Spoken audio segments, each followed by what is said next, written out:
Welcome, we are live. This is our late night stream. We'll continue where we left off from the Monday Funday show. Link is in the description.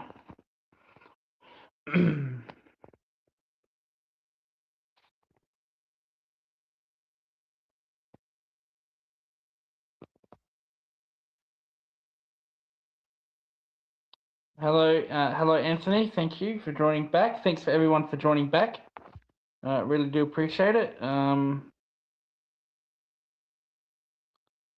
You guys make the channel possible. Without you guys, this channel would be nothing at all. So really do appreciate the support everyone is giving this channel.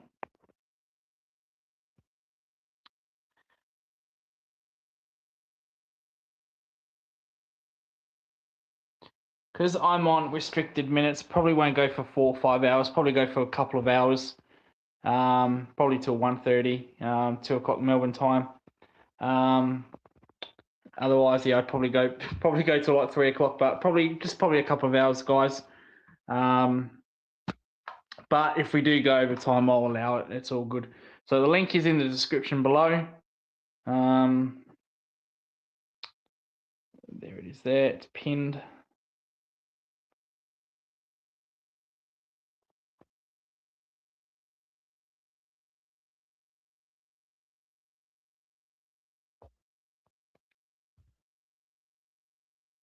Sean is here first. Hey, what's going on? Hello, Sean. Yeah, not too bad. You went to the gym today at all, mate? No, I've actually still recovering from footy over the weekend, actually. So just Oh, wow. I don't know what's been going on this week. How'd Sort you of go? struggling with it. Ended up getting the win, which that's the most important thing. But yeah, ended up I think God, what was it? I think we ended up winning by about 40 in the end. So we finally had a bit of a comfortable win. Ended up kicking three myself. Probably should have kicked five or six. Fantastic. That's Yeah, it nice. wasn't too bad. It gave Wasn't off too a few bad. game You passes. kicked three. Yeah. Yeah. I mean, I should, yeah. How many do you kick a week? 10? Wasn't too bad. Well, it's actually funny because I've told a few people, and like, as you know, like, I've been sort of on a bit of a weight loss journey for nearly a year now. And like, I've like lost like a bit of weight and stuff. But ever since I've like lost that weight, like, in fairness, I have improved in the sense I'm covering the ground a lot better than what I was. Um, but like I wasn't kicking goals. So it was like, oh, what's the point of like losing all this weight if I'm just going to be shit on a football field? So I Yeah. was just sort Yeah. of, mm, and then yeah, got myself into a few extra spots. Got myself a bit more. I was a bit more dangerous in terms of the areas I went to, and yeah, but as I said, probably should have. There was a few moments like I capitalized on that.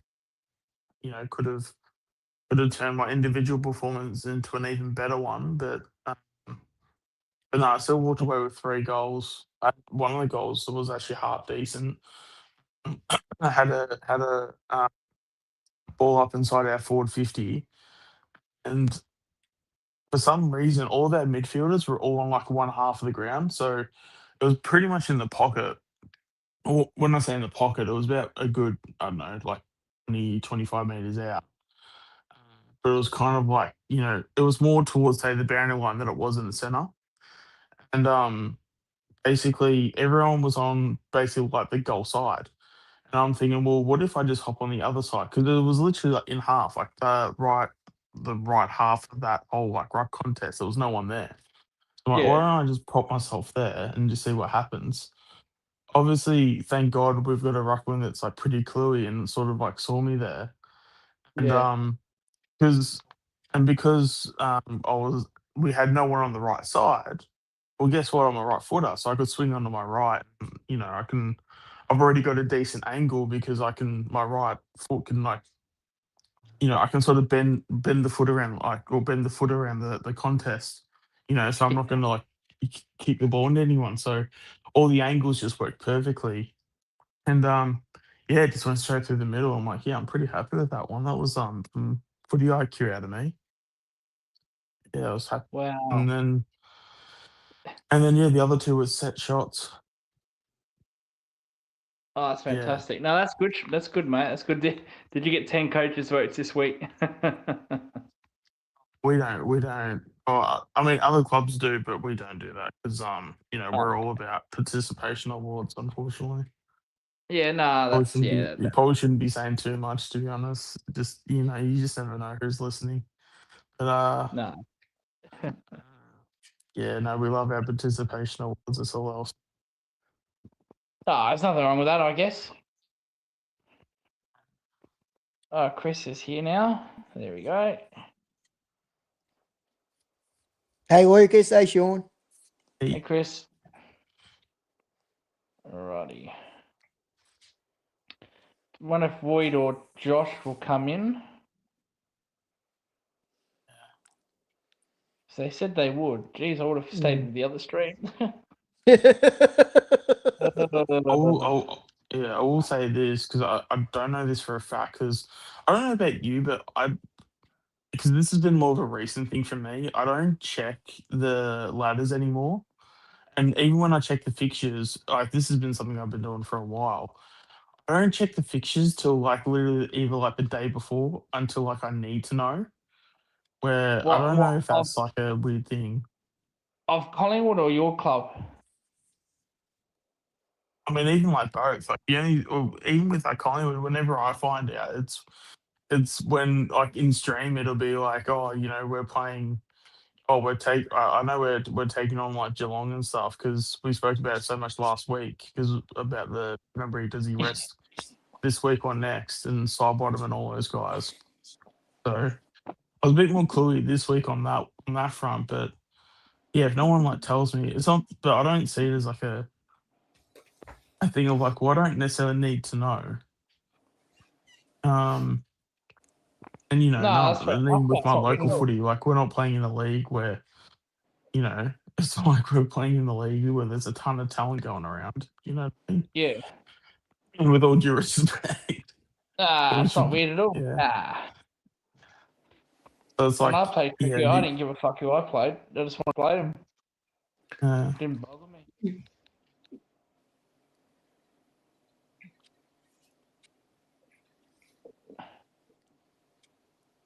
Alrighty. So I think hopefully Daz comes back. But yeah, we're just gonna pick up where we left off.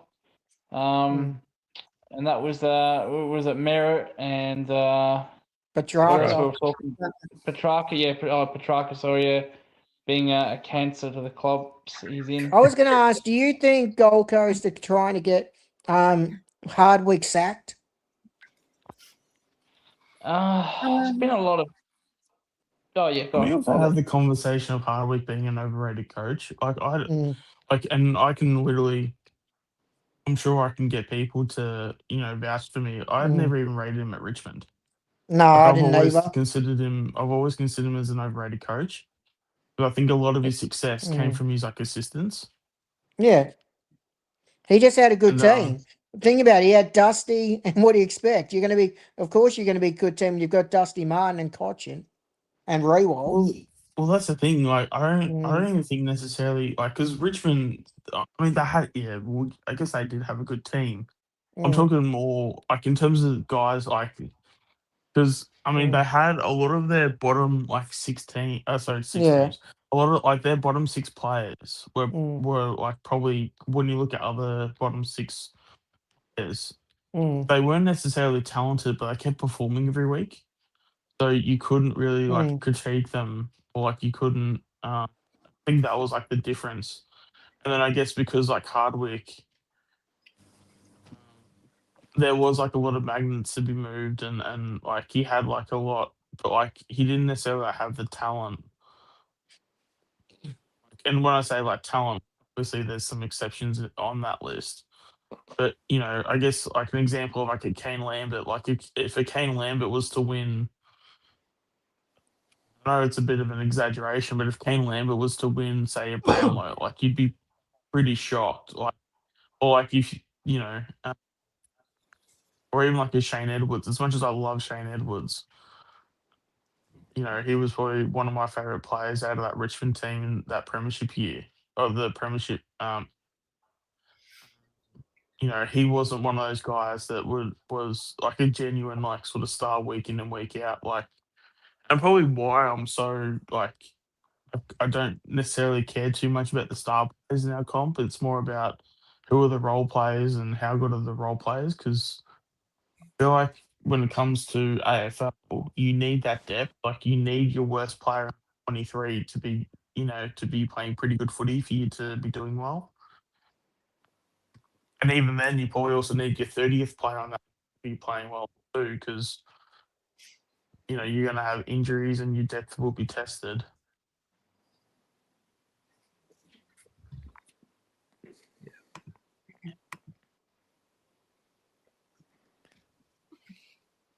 And Hardwick, he has a lot of players. He should have just been able to walk in, and they almost seemed like a side that would coach themselves. You know what I mean? Yeah. Yeah. Yeah. But I think Void said before that he got rid of too many role players, and sometimes that destabilizes. Because not only do you get rid of them on field, you get rid of the attitudes maybe off field as well. Well, my question is, 'cause why did Gold Coast go for Ugle Hagen? They didn't need another forward. My answer would be Chris. They saw that Ben King was going to probably go, so getting ahead of it. Yeah. Mm. And he was cheap. But the thing is, Josh, sorry for cutting you off. I'll just say this, Joshy, he was one of the worst forwards you could have gone for. Dolt never wanted him to stay anyway. But it was Well, that only was cost you more- like 200,000 and no draft really. pick. Yeah. One And I field think it was a too. bit of I wouldn't be I know you- surprised if it was an under the table deal out of the AFL. He The wasn't a- AFL wanted him to go somewhere. It would have been like a team like the Gold Coast, just to give him a bit of a leg up. I never really rated him on the field. Me He would either. only play in patches. He didn't give a shit. He never Me did. either. Yeah, but he's talented, but talent doesn't mean shit if you Yes. Try. I saw him playing that final. No, I remember that. 2 years ago, maybe. Yeah. And he was That's when it all went bad for him. injured, and they shouldn't have played him. He didn't even want to be there. Beveridge wanted to drop him, but Bonapelli like stepped in and said, "No, you're not dropping," because he was already having off-field issues back then for that final. Saw him play in the VFL about 6 weeks ago, whenever it was, and they were down by 100 points in the VFL, and he was running in to an open goal to soccer it off the ground, and he stuffed it up and missed the ball, and then just started laughing. So he had Ash Johnson moment. And he's out of condition Yeah. too. He's overweight. Like, Oh well, he's out. He's not going to be playing league football ever again. No. Do you think Petrarca leaves at the end of the year? He does want to. He's talking like he wants to go. I don't reckon anyone will take him. Not for that's the thing too. Like even when he left the Demons, right? There was only Adelaide and the Gold Coast were the two clubs that were interested. But the year before, Void, we were into him, and so was Carlton. Yeah, I think things have changed now in a big way. I think his fucking attitude. brand Petrarca's not as He's kind of been Frosty exposed a Foster. bit in terms of like the actual, you know, it's like kind of like real Petrarca sort of come out. When I heard that, I know that what happened to him with his injury and the way they handled it was really poor from the club from Melbourne. But the point when I heard them come out with this brand Petrarca stuff, we want to play in front of a big crowd for brand Petrarca. I thought, I don't want that prick at my club. Yeah, it's all about him. That's diva attitude. Yeah. You know? Yeah. Yeah, sort of like first world problems and stuff. They're talking about Instagram and this and that. I'm thinking, you coming to play football? Or you coming to fucking like Be an influencer. Yeah. Oh my God. Now we've got a culture at Collingwood that I'm very proud of. It's a culture that survived. It's one of its biggest tests when everything happened with Buckley and Eddie. Yeah. And we've come out of that with our culture intact. And I'd say our culture's probably, even maybe better now than when it was. Maybe with the exception of a couple of years under Buckley, I reckon our culture's really good. And it's an intangible aspect of a football club that you can't take for granted. Like, you don't know what wrecks a culture. But by the time you know it's wrecked, it's too late. You have to start again, really. And it's always that you think that it's strong enough to weather a couple of things. But if you bring in a couple of Bobby, I'd even argue that Bobby was a pretty big test to our culture last year in terms of The distraction. And I think that even just him alone was enough to almost derail the whole year. Well, do you know what? It only takes one, because even at my work, one person that was that kind of destabilizing person, sort of undermining, when they left, people came up to me and said, everything just feels lighter here. It's just like it's like the air's lighter, or just there's less tension. Yeah. And it could just be something as simple as that. And until they're gone, you don't realize it.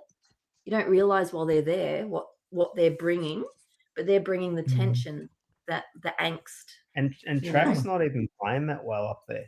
He the first or second 1 or 2 games of the year, I thought, whoa, like it was. When the whole team was playing well against Geelong in that first game, he was. I haven't seen him play that well in a long time. Just looked out like unbelievable. He's kicking, he's fixed, he's kicking and everything. And then, it just seems like his teammates don't want to play with him. Maybe they don't like him. Yeah, I feel like even Petrarca, it kind of, because that's the thing, because I reckon he would have had such a adrenaline rush those first few weeks. Because obviously, the playing well in the first game is like one thing, but maybe it was like a thing of like the word. You know how it's like, you're sort of playing out of spite, but then that whole energy, you're sort of playing on fumes a bit, if that makes any sense. Yeah. That's where, because he had like 3 games and then he did like a hamstring injury. Yeah. And did he play well off the hamstring injury and then he went cold, or? I don't know, it was something. Really anyway, good. I don't think. As soon as he did his hamstring, his form just dropped off. Yeah. Well, did he choose the right club? He had a choice between Adelaide and Gold Coast. Do you think he would have been better at Adelaide? I reckon. I don't think they needed Petrarca. They didn't. Adelaide did. Adelaide needed more of that player, but I don't know. Ironically, I feel like we needed, not saying we needed Petrarca, but we needed in terms of what he does off the field. And we're going to have that with Lachie Neale anyway. Yeah? That like inside mid, Lachie Neale's. Well, that's the thing. You like to hope that Lachie Neale. I say this with a bit of a. I hope this doesn't come back to bite me, but you sort of hope that Lachie Neale is a bit of a better character. But at least at the club he is. It seems like at the club he is. That because. Lachie Neale doesn't come across like that. Lachie Neale, he plays his best game every week. But what he did is not really good from a personal perspective. No, but a part of me also just feels like we do sort of inject ourselves into their lives way too quickly and way too easily. Because when all that whole information came out, my thoughts was just like, why do I care? And not to say that those things aren't bad, but that's No, I've found that it's like, well, that should be something that like Lockie should be going through, and the partner, and the friends and family, like not people on Twitter and things like that. If you know what I mean. Not this time, Bo. I haven't fallen asleep yet, but it's. I'm not far off. If you want to come on, Bo. Yes, we've all seen that, Lucas. Most of the streams we see you almost fall asleep. I did that earlier tonight. I think with Lockie Neal, it's not like he did like what Wayne Carey did, sort of destabilize the fabric of the club kind of thing. It was more of a personal It's like issue. a personal thing, yeah.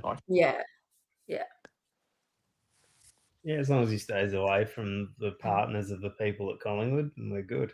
I think he's probably learnt. Who dropped out? Lucas. We lost Lucas. Lucas really got booted out of his own stream. So it is This is really now the the Collingwood Collingwood zone. zone. It really is the Collingwood zone now. Taken over. Well, we have been trying to do that, Ray. We have been trying to take over his stream for a long time. Me and Void have been campaigning to take over from day one. We'll have to. Isn't that right, Void? Yeah, Who's the one? double shackers. Is that what he Did you Void, actually we got see it. Swope Void, trying we to got our claim it? wish. We're taking over the Geelong zone. I Did you never see watched his Swoop's videos. like posts trying to in the debate of Kane Corn saying we got good kids? He posted some crap about it on the weekend. Oh gosh, I don't actually. Oh, we've lost. I don't follow him. This popped up. We've lost Greatness. We've lost Lucas. Now we've lost Shawnee. Vote check. Raise a topic. There's only 3 of us left to answer it, At the moment. and we're dropping like flies. Who's next? Who's next? Is it going to be Void or is it going to be Joshy? Do you want to talk about Fraser? Yeah. Shit. What do you want to say about him, Oh, that's Joshy? funny. He's doing that to get to Lucas. Joshy, what do you want to say about him? Do you think he actually will apply for a job or not? No, I don't think he will. Not at all. If he was smart, he wouldn't. I don't think he wants it. I don't think he truly wants it. Carlton though either. That's why I think what he was alluding to in the press conference. I don't think he was necessarily alluding to him applying for the coaching role. He's assessing where he might want to go. So I don't think he'll stay at Carlton. Fraser is smart, and he always was, and he would know. He probably knows the Carlton list could be in for a bit more. Like, it depends if he thinks they're in they're going to have an upswing from here, or if they're going to fall a little bit down a little bit before they get back up again. Look who's back. We only took over 5 minutes. Lucas is back. Yeah, fucking. I'll tell you what. I need Mr. NBN for my internet. Forget about Bo's internet. Fucking my internet's gone, man. Lucas, can't we just take over your stream for 5 minutes? Oh, what happened to Sean? He dropped out. Oh, okay. Sean, if you're listening, you can come back in. Oh, Sean's there. Sorry, he's here. There you go. Sorry, Sean. Hey, you guys Sorry, remember? Welcome back, Sean. Yeah, Bo, if you want to come on and raise a topic, mate, you can come on. You can raise any topic you want, mate. I feel like Mick Moldhouse is close to Fraser too, and what happened with Moldhouse at Carlton, I don't think he'll be warning Fraser not to take the job. Yeah. It's kind of interesting how he's actually been very vocal. I wonder if that's like Well, who do you think will get the Carlton job if it's not Fraser? I don't give a shit about anything Carlton do. For all I care, they could get some homeless person off the street. Like, who do you think will be, Joshy?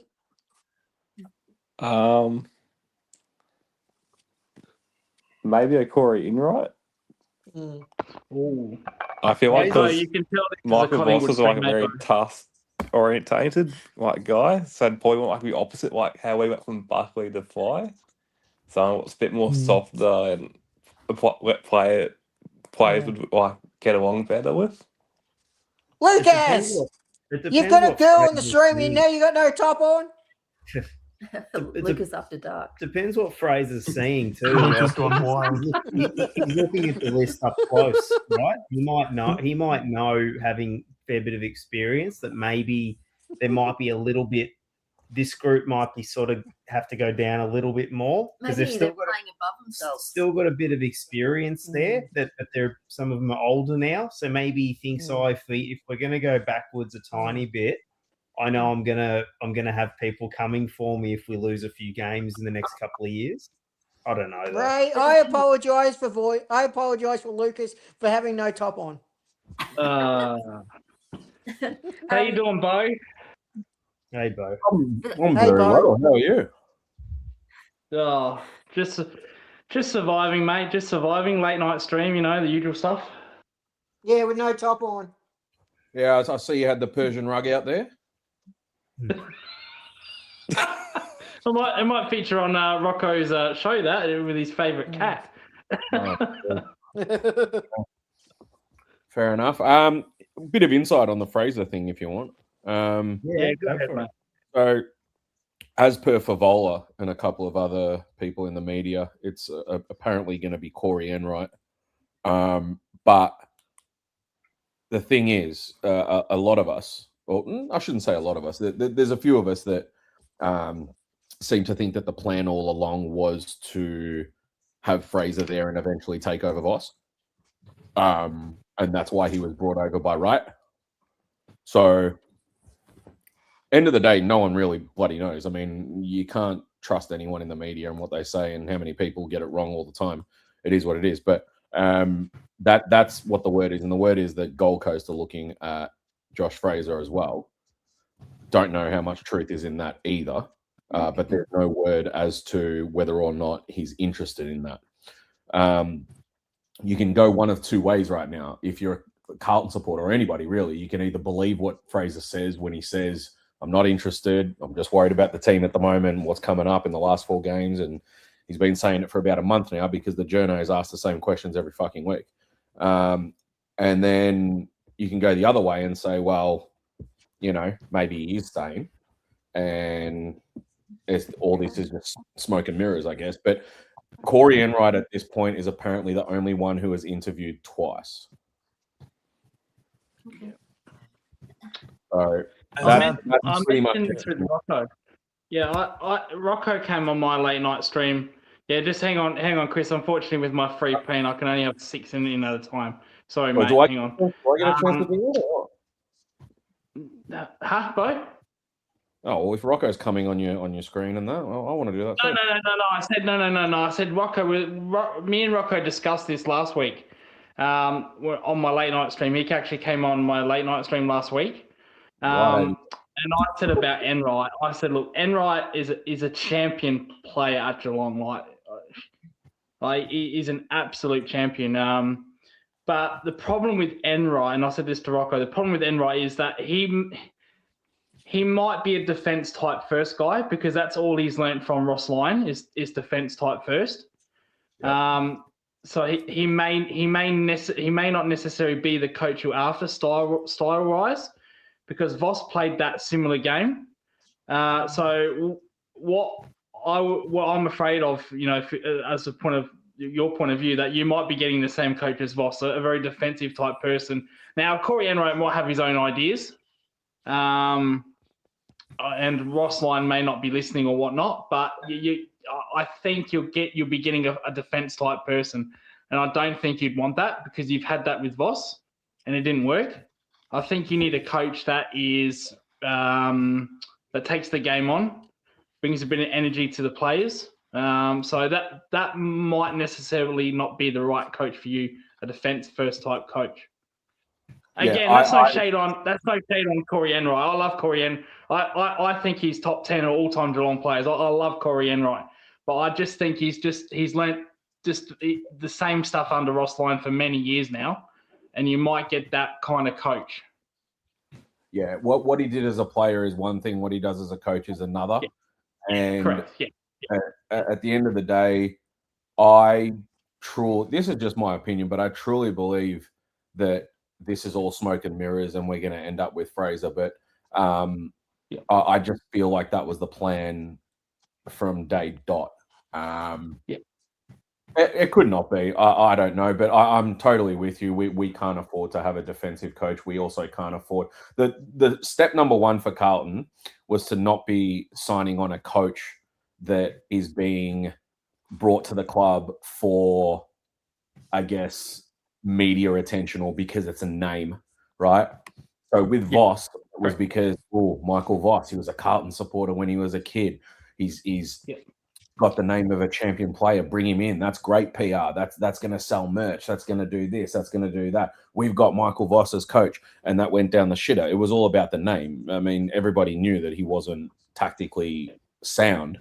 So what else could it have been? And every single time you ask people around the club or on the board and they get into interviews and all the rest of it, it's, you rarely heard players say anything about Voss as a coach tactically. It was always, he's a nice guy, he's a good motivator. He's just such a nice guy. It's like, well, I don't need a coach that's a nice guy. This isn't a nice guy contest. We're playing footy here, right? So get the coach that knows what they're doing on the field. And let's be honest, Fraser's interview is now the last 9 weeks or 10 weeks, right? Yeah. That's his interview now. And the only difference between him and the rest of the candidates, so there's 3 others. It's narrowed down to 3. So it's Graham from Freo. Is that the one? Graham? Yeah. Yeah, he's highly regarded. Graham from Freo, Kelly at Geelong, and Josh. So then, look at this. I'm on first name basis with Fraser, yeah? So, they're the 3. And when I look at it, I think they can, and we've spoken about this with Rocco, like they're going through the process. It's good. We can tell that they're not going for someone that's just got a name like Essendon going with Hurd, right? And with these 3, you've got 2 that are pleading their case with no track record, and you've got one that has the track record with this list, which is the list we're taking into 2027, bar a fair few that we're going to get rid of and then bring in a couple extra, maybe 3, right? If we're lucky. That's including Cody Walker. How much better can your interview be when you've got the results? And the only thing that I think will separate him is what's your plan for the future? We've seen what you're doing with the list now. Okay, we're going to give you a preseason. What are you doing next season? What do you do? Because whoever they get, it's going to be a 5-year deal, right? And you need to be able to pitch this and come up with something that's different from the next guy, and it's no different to any other body job interview. It's like, why am I picking you? That's what gets asked. But the vision, I think Fraser is very footy minded, whereas Voss, coaches like Voss, they're very club orientated. So it's like, what can we do off the field more so than what can we do on it? And I think Fraser's if you listen to him, the way he speaks, he's a very no BS, down the line, he's got a great footy mind, and it's proven because he's getting results. Now, having said that, we haven't played, the 4 tests that we had was Geelong, GWS, Hawthorn, and on the weekend, the Gold Coast, right? The rest were all whatever. Port, maybe, but at the end of the day, I think he passed enough of those tests. Like Hawks was always going to be hard, pissing down rain, and they're just a 10 times better team than us. Regardless, they can adapt. We can't. So there are flaws in what's going on, but he's getting the results, and there's still a lot of work to be done. Personally, I think at this point, the public's never going to know what gets said behind closed doors and what gets said in these interviews and whatever until the signing is made.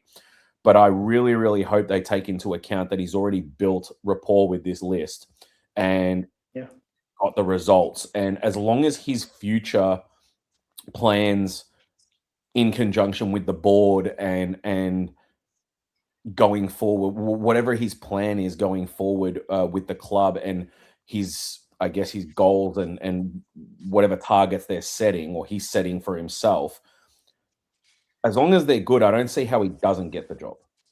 I don't know. Logically speaking, how I mean, I reckon it. Oh, obviously the flip side is he doesn't want it, right? That's the flip side. But I'm speaking under the belief that I think he's just bullshit. Do you think there's any concern coming into the compromise I draft? think it's just, especially Coming in into the compromise the environment draft. that is footy, it kind of seems like if you have that first chance, like you then have to like work so much harder for that second chance. I think that's probably what is like driving the whole, you know, like I just need to make sure that coaching Carlton is the right sort of like fit. Because I just feel like if it doesn't work out, he's then going to have to just work so much and then get that second chance if it doesn't work out. And if Carlton say, because Carlton have a track record of like, you know, what's it been 3 to 5 years? Like, you know, they had their coaches and like, and they're gone. If he's gone within that period of time, he's probably not going to get a second chance. Yeah, I'm wondering if that played in his mind. I don't think track record really matters anymore for us, and I'll tell you why. With Davies and Wright in there, I think their plan's going to be a hell of a lot different. And with previous people at the helm, they were quite happy to get rid of one coach, go the next name, and it is what it is. As long as the club's making money, I feel like maybe the puppet strings have been cut a little bit with Wright and Davies, and they're actually allowed to move a lot more, which means making decisions such as, yes, we're going to give our next coach the next 5 years, regardless of if we finish on the bottom 3 of those years. You know what I mean? And what that is similar like Clarko at North Melbourne and so on and so forth. You need to give coaches time. It's not going to happen in a year. Certainly not going to happen in the time that Fraser's had the team, which is what, from round 9 onwards. Yeah. So at the end of the day, a lot of people, and I just seen the comment there about Teague 2.0 and the sugar hit. I don't buy that. Have I seen enough? No. I haven't seen enough, of course. I don't think anybody has, because there's too many criteria right now to take into account, I guess. So he took on the team from round 9. He hasn't played the best of the best yet. So now, we've got a test this week in Brisbane. Now let's see what he can do against a really, really good team. And it's probably going to be under the lid at Marvel. So there's going to be no excuses for weather. Let's see how we match up against them. And it's at home. Then we've got Freo in the last round. Whether or not they bring a full team or not, I don't know. But those are the 2 big tests now. In fact, all 4 of these games coming up is probably the biggest test he's going to have, because we've got the Dogs, who are playing into the finals now, and we've got St Kilda as well, who are playing for that wild card spot now. So everyone we're playing next is playing, other than Freo, is playing for something huge, right? Brisbane want to top, Brisbane top 4 sort of stuff, and like I mentioned with the other 2. I don't think this is a Teague 2.0. I don't think it's a sugar hit. I don't think sugar hits for me are like 2 weeks, right? Yeah, I was going to say that. I was going to say, what's the record? He's 7-2, isn't he? Mm-hmm. But didn't Teague win 6 of the last 7 games? Yeah, that's not a sugar hit. Like if he was like 3-0, yeah, that's not a sugar hit. Yeah. You need to look at what has been done in that time. So, how many crosses did he turn into ticks in that time with our team? And there's a lot, man. And we've spoken about it on our show, on multiple ones of our shows. And mate, he's ticked a lot of boxes in a short amount of time and turned a lot of things around in a short amount of time. But I will say I haven't seen enough, because I don't think you can see enough until you see a preseason and then come into the new year and go, okay, give him half the season. Now we're going to get. I don't think we're going to get a proper indication of what this team's about until about halfway through next season. Yeah, that's what I think. Ray, what were you going to say, Ray, to Bo? I was going to say, if I was Fraser, I'd be nervous taking on a new role with the compromised drafts coming up. It could be that he thinks the list is playing at or above itself currently. And if you don't have those, if you don't nail this draft coming up. Talking because I can't hear anything. I can hear it. Oh, okay, Sean. Yeah, might leave Sean and then come back in. Hang on, I'll help. Yeah, hang on. Yeah. Yeah, go on. Go on, Ray. So, if I was taking on that club, just in case, your players don't develop as well, and then you end up going down a little bit. You in the period of compromised drafts, which is a little bit concerning. Probably the most for Carlton at the moment with a new coach, because he may not have the time to then drop down a little and build back up because you won't have the draft selection. Do you think that's a concern? I don't really buy into the compromised draft thing. I don't really think it affects us. I mean, we might pay, depending on our position, we might pay a little bit more in points and whatnot for Walker, which is obviously that's what everyone's looking forward to, and that's what's been the talk of the town for the last year, right? But I don't even know what our draft intentions are. Like we need to fill a few gaps. We might not even go to the draft. Yeah. So compromised draft to me with Tassie doesn't really. It doesn't. I don't see. And if someone can explain this to me, I might not be understanding something, but I don't understand how that could affect us. But also because they're going to have a lot of money, they're going to be able to go for a lot of the high-paying free agents as well. Yeah. So there may be a little bit more of that being a problem for some clubs as well, because they can't pay the overs that Tassie can. Yeah, that depends on who you go for as well. So I like to think of everything as logical as possible, and not every player is just going to take money because Tassie's throwing it at them.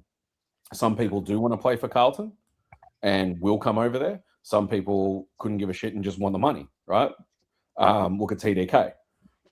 So for me, I mean, yeah, they might have a lot of money to throw at players and whatnot. It's at the end of the day, it's whether or not the players want to go there. And secondly, we're going to have a lot of cap space.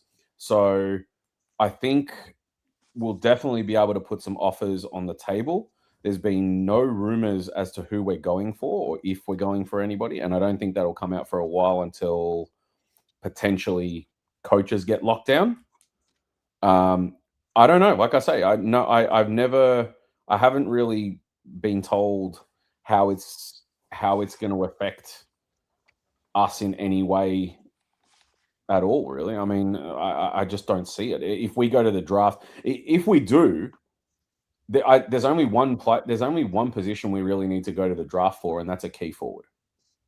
And then our problem lies with, if we get a key forward, we then have to basically wait 2 to 3 years potentially for that to come to fruition, I guess, or gel with the team and develop the bloody key forward, which I don't want.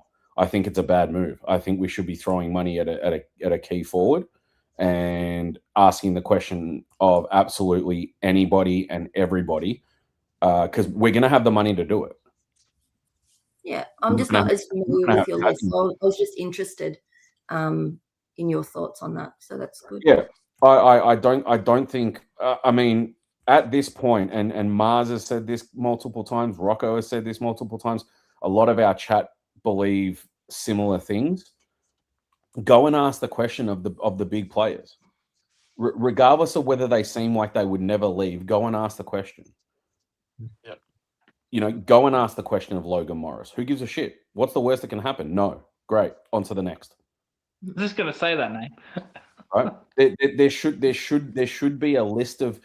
I mean, with what Carlton has produced this season so far, it's not great. Like, trust me, I'm not a positive merchant at all, right?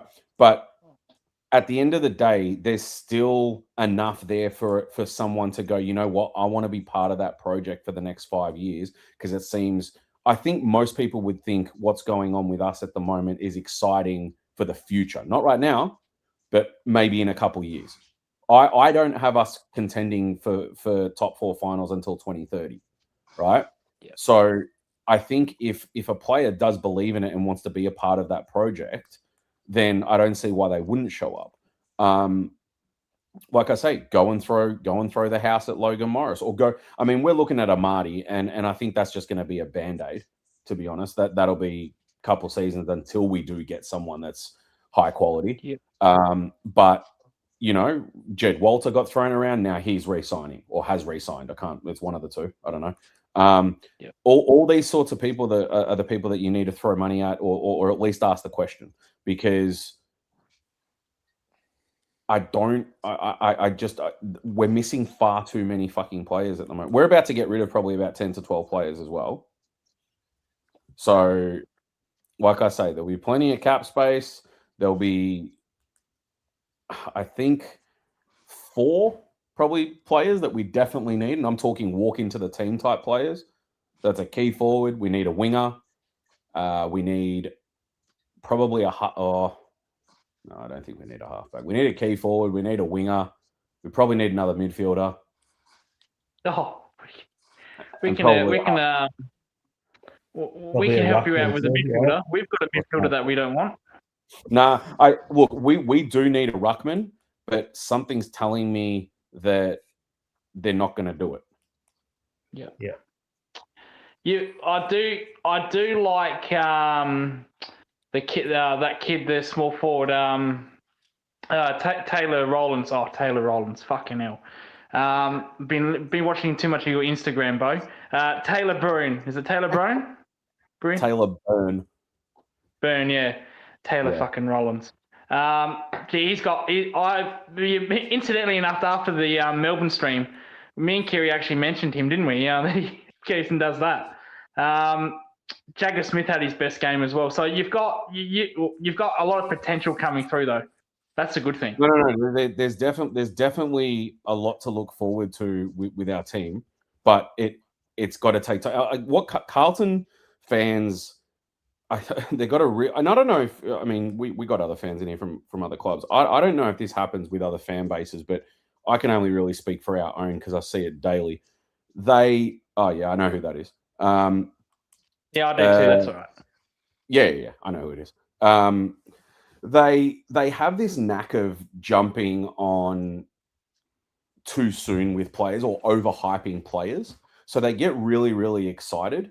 And whilst I don't think that pressures players at all, because I think they're kind of professional enough to block that shit out, we have a problem with hyping up players that haven't even played yet. Like people, and we joke about it being the savior. Yeah, these players being the savior, right?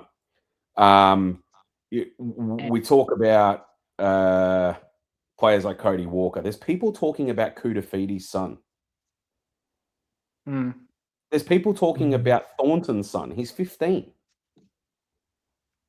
You know, and they're jumping on this going, oh, I can't wait till he signs, or I can't wait till we get Kuda and all. It's just like, mate, and who said it tonight? I was watching something, the Monday Blues, they were talking about it.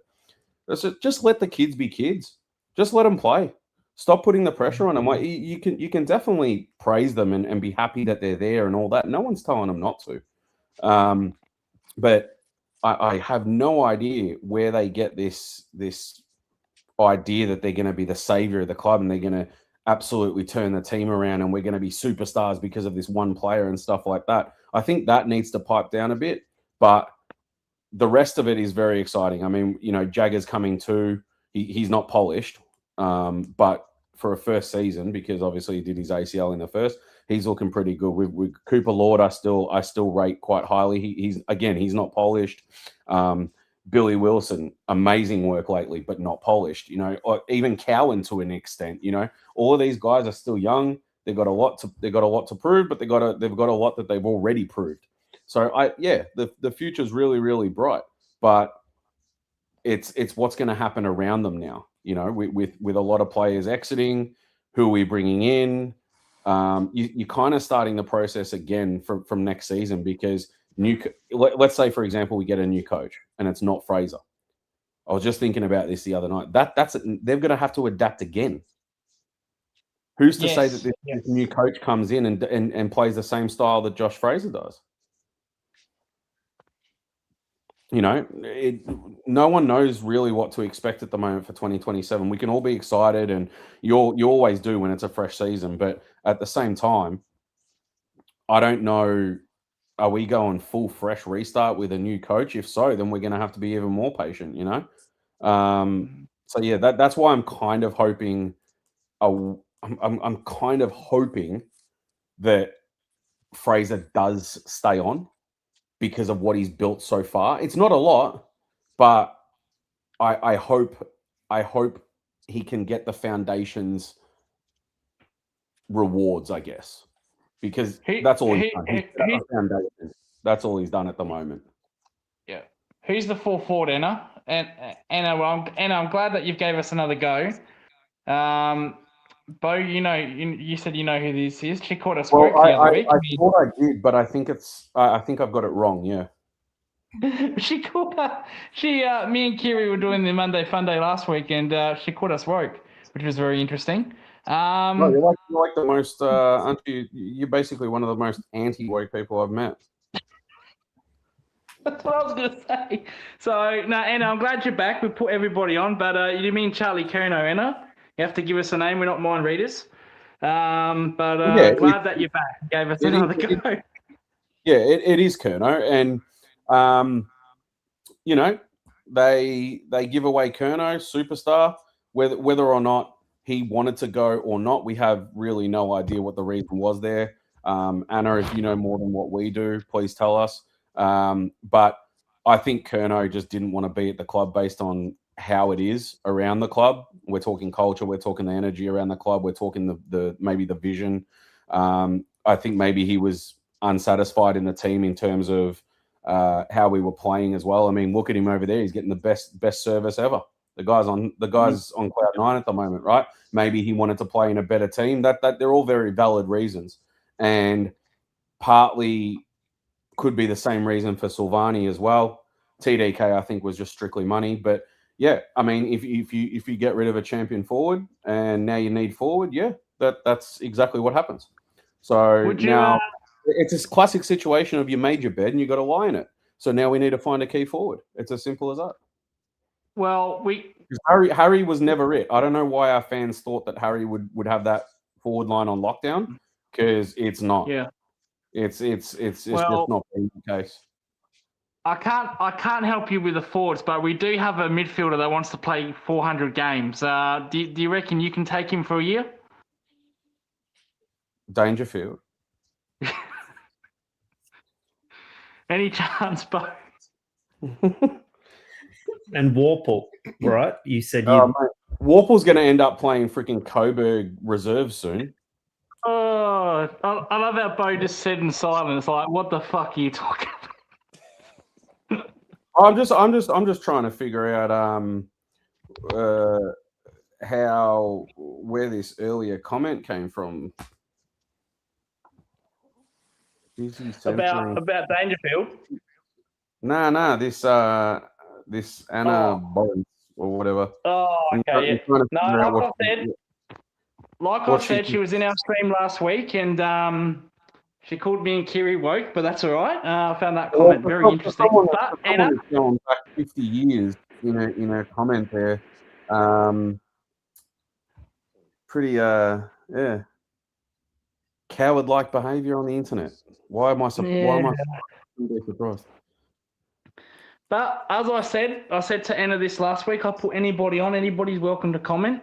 They'll never come on, mate. You know that.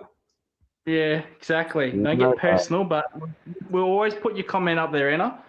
Hey, Lucas, let me tell you something, mate. The ones that speak like that in the chat, they will never come on and show their face. They will never come on and speak on the panel. They will never do any of that. They're really, really good with their fingers on their keyboard, and that's about it. Fair enough. Still, Anna, you haven't gave us the player that we wanted to talk about, but we're pretty sure it's Kurnow. Daz, I know Daz is still there in the chat. Do you want to ask Bo anything, mate? Not really. Probably, I'm not an expert on Carlton of all teams. What I know about Carlton, it would probably fill a postage stamp. But what I would say is, no, I'm not. I'm having to go at myself there. I'm not an expert on any other club except Collingwood. Well, I'm not even an expert on Collingwood. I just give my opinion. You're pretty good with that, Daz. I wouldn't. Come on now, don't humble yourself. You know a lot about Collingwood, mate. And as we all do when we're supporting teams and the clubs, we give our opinion. Whether and everyone's going to may differ with a lot of what even our own supporters might think. There's always an alternative to what someone might say. What I would probably say, the link is Josh Fraser. What I would probably say is, and you probably touched on it a little bit earlier, the question I think we will only know is in probably at some stage through 2027, if Josh does change his mind and he is announced as coach of Carlton for a period of time and he starts off next year, starting off as a caretaker coach, and I'm not suggesting for one moment that there is a sugar hit or anything like that. But what I'm saying is when you start off as a coach, there's a lot more planning to start the season. So firstly, you get given a fixture. Your fixture is always different to the previous year. So you start from scratch. You organise your practice games, your list. So you get your list management, any coaching changes that you might make. So assistance. Then you've got obviously clearly player changes. Then you've got to cope with other things like injuries and other personal issues that players might confront. That probably is a lower issue. But handling a job right from the start of the season, pre-season, right through to the practice games, then you get the fixture, and then you plan from there, basically. 24 games. It's a lot more to worry about. There's a lot more on your plate and more pressure. So it's going to be interesting to see whether they go with that situation where they will think, well, Josh is the best man for the job. He knows the club because he's been with the team. He's been with the club now for a good 12 months. But there's going to be those other hurdles and other changes that come across in 2027. I think he's a very forthright person. He's playing this role as I suppose fixing the issues that Carlton have had for not only this year, but I think for a few years actually. He's trying to fix it, but it's going to take time. So I would like to ask Bo, do you think that Carlton's board will have the confidence to go with a guy that's been there for roughly 12 months, knows the system, but is still going to have to develop something of his own coaching strategy, the longer term, not the short term, the longer term, because at the moment he's only coaching for the short term. I believe anyone that takes over from somebody who's got the flick, got the sack, they're only coaching for the short term at the moment. He would know that. It's probably 1 week at a time. I've heard him say that. So, Bo, I would ask you, do you think he's got the patience and so far he's only been at the club for a short period of time. Do you think he's got the what's the word?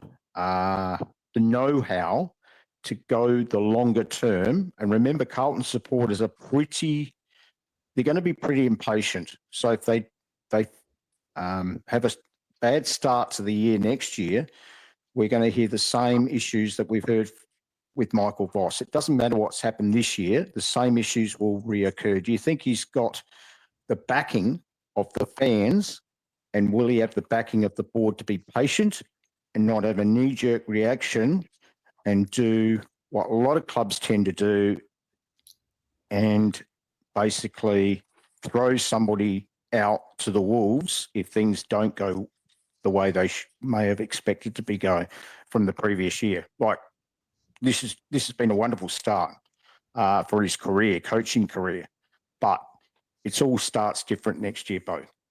Has he got it in him to be patient with the board and the supporters, particularly the supporters who would expect not instant results, but they don't want to spiral down again next year? That was a very long question. Yeah, I got myself mixed up there. But yeah, in other words, the 12-month coaching stint is different to a 4 or 5 month coaching stint. Of course. There's a lot more consideration there as a senior coach compared to a short-term coach, which at the moment, that's all he is. He's only a short-term coach. He's not a long-term coach. So for that's why I'm going to go back to what I said before. I don't think it is a short-term thing. I personally believe this was the plan all along. So I think that right now is the start, right? I don't think that I understand what you're saying, and what you're saying is true if that were to be the case. But I don't, me personally, who knows as much as the next guy, really. I'm not within the four walls, so I don't know. But I personally think this was the plan all along, and whilst I'm hoping it kind of happens because of what I said before, he's built foundations of his own system now and his own way about going about things this season.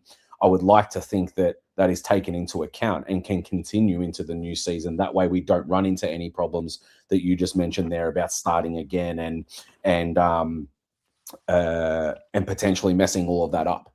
I think based on what we've seen now, if that is the case, then he's already showing signs of a future, and this is only based on what we know and what we've heard from him in presses. It kind of sounds like he's speaking as though he has a plan for the future, other than when he denies wanting the job or if he's going for the job, which personally I think is all bullshit. But I could be wrong.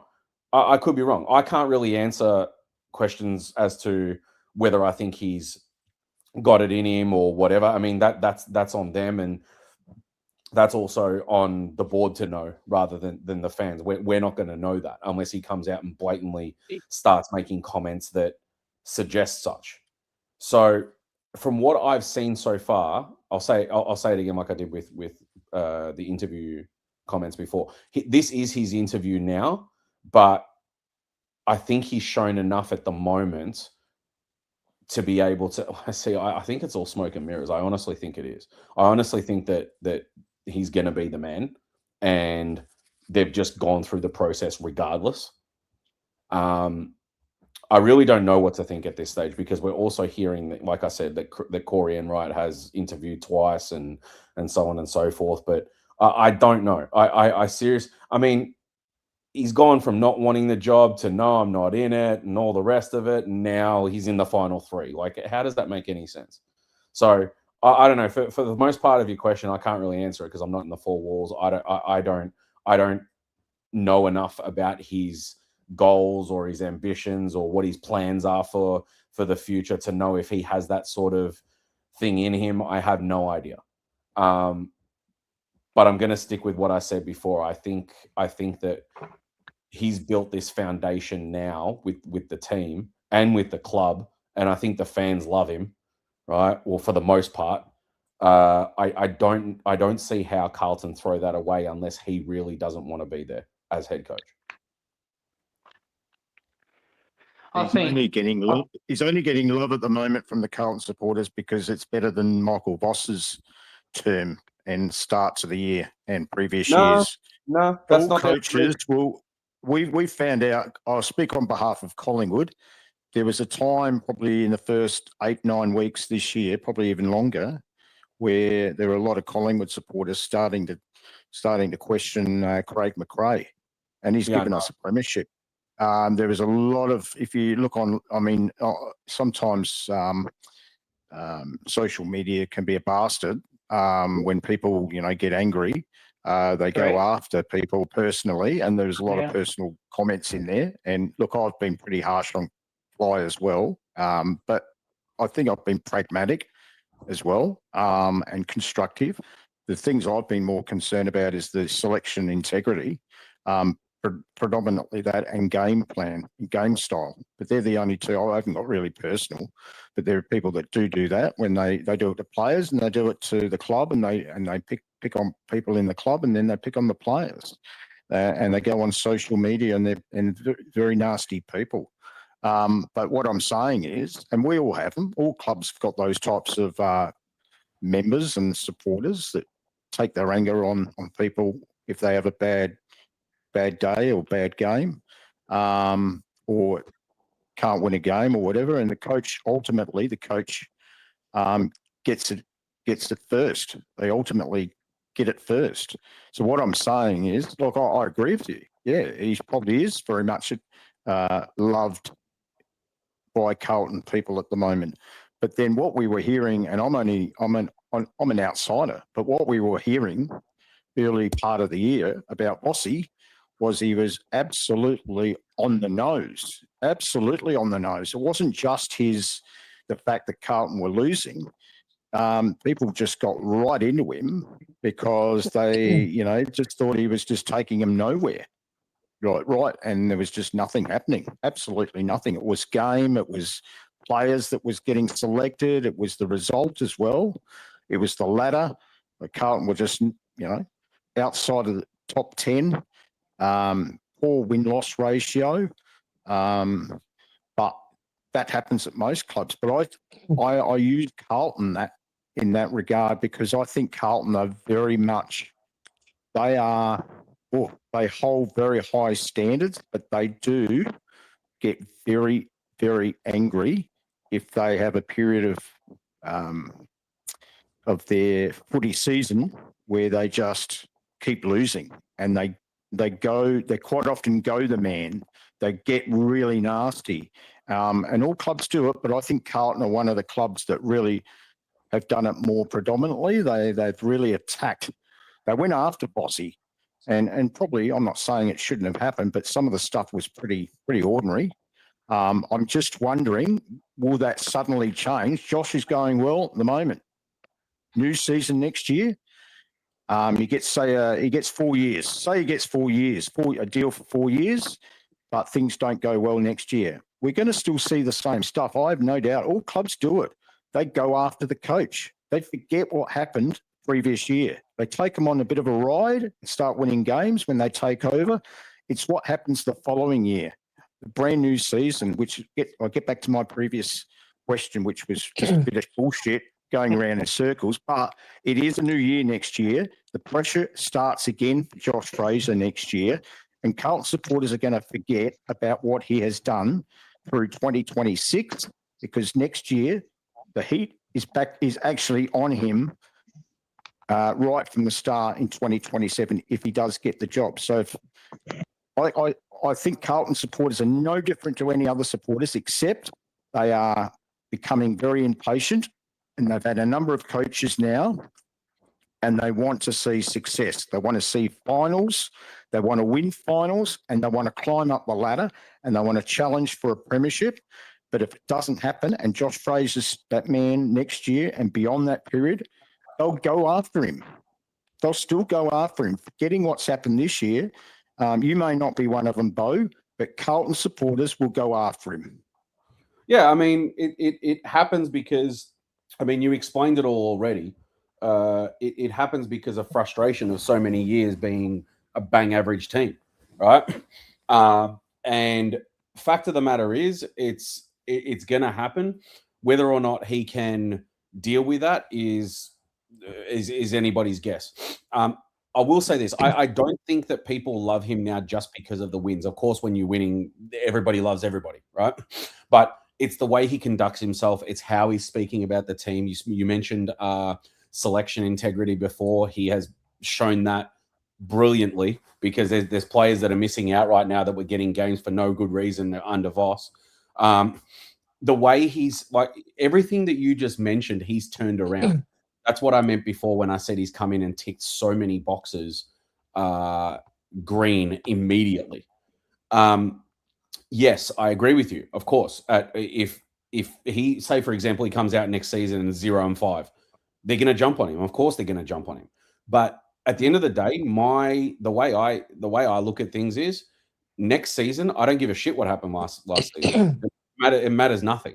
What I care about is going forward. If you're going to give the guy this is what fans need to understand. I said it before as well. If he gets 4 or 5 years, whatever it is, fans need to have that patience that you mentioned and realize that it's not going to happen in the first year. If it does, great, bonus, beautiful, miracle, whatever.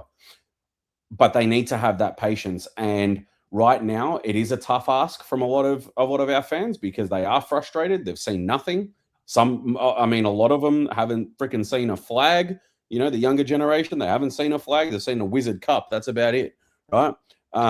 So I know. I know that that's going to happen. I get it. You can't win every single week. You know, not everyone's Fremantle of this year where they've lost 2 games, right? They've got nothing to be unhappy about. But I think I think what needs to happen is I've never really seen it where if we've won, like look at us now, for example, right? Went on that winning streak of 7 games, lost a couple. No Carlton fans really giving it to him at the moment. No one's drilling him. No one's holding him to account for those losses. Nothing like that, because it's the balance of wins and losses, right? Of course, he's in this position now where he's taken over. Midway through the season, well, not even midway through the season. So there's a bit of understanding there that maybe the expectation isn't so high, and that's why we don't need to go at him or anything like that, right? That plays a part too. But what you said is completely correct. Next year's a fresh season. The critics are going to be out, and that, like I said it before. The next season is the real test for Fraser if he gets the job. I said it earlier as well. So I agree with you. I think next year is the test. Is he able to get through that? We don't know. We just have to wait and see. I'm a very much I need to see it to comment first. So we can speculate as much as we want. I think the way he conducts himself and how well spoken he is and very calm, cool, collected, I think he potentially could be someone that can deal with that stuff. He seems to really know how to speak to the media. He knows how to get his message across to the fans, especially indirectly as well. So I don't think it'll be a problem, to be honest. But there's always going to be those fans. There'll always be those ones. I mean, we say it all the time on our show: attack the argument, not the person. That's very hard for a lot of people because they let their emotions get the better of them. But at the same time, when you're in a position as a head coach, you have to expect that people are going to attack game plan or attack selection or something like that rather than him as a person. And I know that people went at Voss like that. They very much did. You know, he was copping threats as well, right?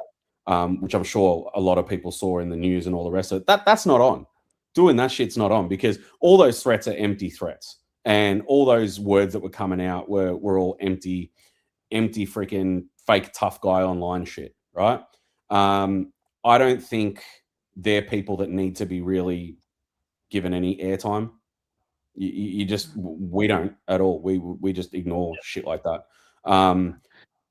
We've got one in here, so it's good, Bo. Everyone gets them. That's fine, but yeah, I don't see it being a massive issue, to be honest with him. I think he knows how to handle himself. Well, I've got a question for you, Bo. Do you think Carlton made a mistake letting Charlie Curnow go and keeping Harry Mackay? Yes, 100%. He's a superstar. Yeah, he's an absolute superstar. But here's the thing: people word it that way a lot, that they let him go and all the rest of it. We don't know. He might have. I mean, he might have literally said to the club, "Nah, I've got to go. Sorry, I don't want to be here. That's it." and they let him go. That's it. They might have tried everything they could and couldn't get him to stay. We don't know. If that is the case, then I guess they've done the right thing by the player. They let him go and be happy, you know. But losing him, what I can say is losing him is a massive loss, huge loss. Yeah. Well, then why? My question would be, sorry, Sean, I was just going to ask this: why didn't they trade? Why didn't they? Hang on, Chris. No, hang on. I'm gonna have a word here. If I can. Can I? Don't be disrespectful to Anna. If you want to have your say, but don't be disrespectful, please. I'm not being. I would never be disrespectful. It's not my sense of style. Not you, Chris. Anna. Yeah, Anna in the chat. To this person in the chat that hides behind a fake name and starts to call me Bo douche because apparently when you're in your 50s or your 60s you think that that's insulting, but it's really actually very cringeworthy. I don't understand what you're trying to do, but whatever you're trying to do, it's not working.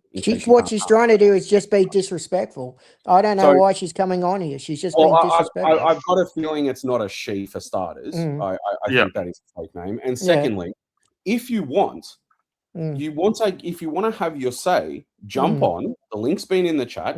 Jump on. I'm not crying about anything. In fact, I've actually agreed with a lot of things that people have said. I haven't complained about anything, so I don't know what you're talking about. But jump in here and we'll talk like adults if you want to. Something tells me you won't do that. So until you do that, then your comments mean nothing. It's as simple as that. That's how it works. I think Bo's being a bit kind. If you're going to be disrespectful, you can fuck off. I'm with Lucas. I'm with Lucas. No. I got it. And you can have your opinion, but don't be disrespectful. I won't have it. Bo's a very good friend of this show. Everyone's a good friend of this show that come on here. And don't be disrespectful. It's fucking, it's not on. And you will get fucking banned. So just calm down. I'm gonna give you a chance to calm down, Anna. Calm down, or you're fucking gone. Simple as that. You get one more chance. So I'm not fucking around. You get one more chance or you're gone. Bo's a nice guy. He's not going to say it. I fucking will. You get one more chance. That's it. That's it. Continue, Chris. Yeah, like I was going to say, do you think Carlton should have traded Harry Mackay? Sorry, say that again. I think that cut out for me. Do you think Carlton should have traded Harry Mackay? Yes. And honestly, that should still be on the table. Yep. He's not the guy. I actually said I went on someone else's channel prior to the season starting when I think we'd had one preseason game at that time. And Harry had a terrible preseason match. It wasn't the one against Geelong. It was the one before that. I think I don't know who we played. Was it the one we played Geelong and GWS? I think it was. Yeah. I can't remember which. Actually, it might have been after both. I can't remember. And the performance he dished up was horrible. He was nowhere to be seen. He wasn't doing his job. He was, but he taped hands to his chest, just absolutely horrible, right? So I said in that on that channel that he's not the guy. I said he's not going to be the guy this season. Now, granted, he's done some all right stuff in the past few weeks. He kind of had a second wind, right? He wasn't kicking goals, but he was doing everything so well. Like they gave him that second ruck role, and that gave him some new life. And he does really well in the ruck. No, I don't think anyone can deny that. He's been really good in the ruck for us, but that's not his job. His job is to be a key forward. His job is to mark the damn ball, be that big guy. We call him the softest big guy in the league, right?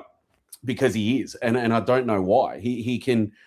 There's no reason why he can't throw his weight around. There's no reason why he can't lead at the ball properly. I don't know why he struggles with all this sort of stuff. And there's a question floating around in our community at the moment saying, what would you say to Harry right now to give him that new breath of life to maybe get himself going again? Because right now, that's where he should be. He should be at that level. If he's not, then he's got to be he's got to be traded.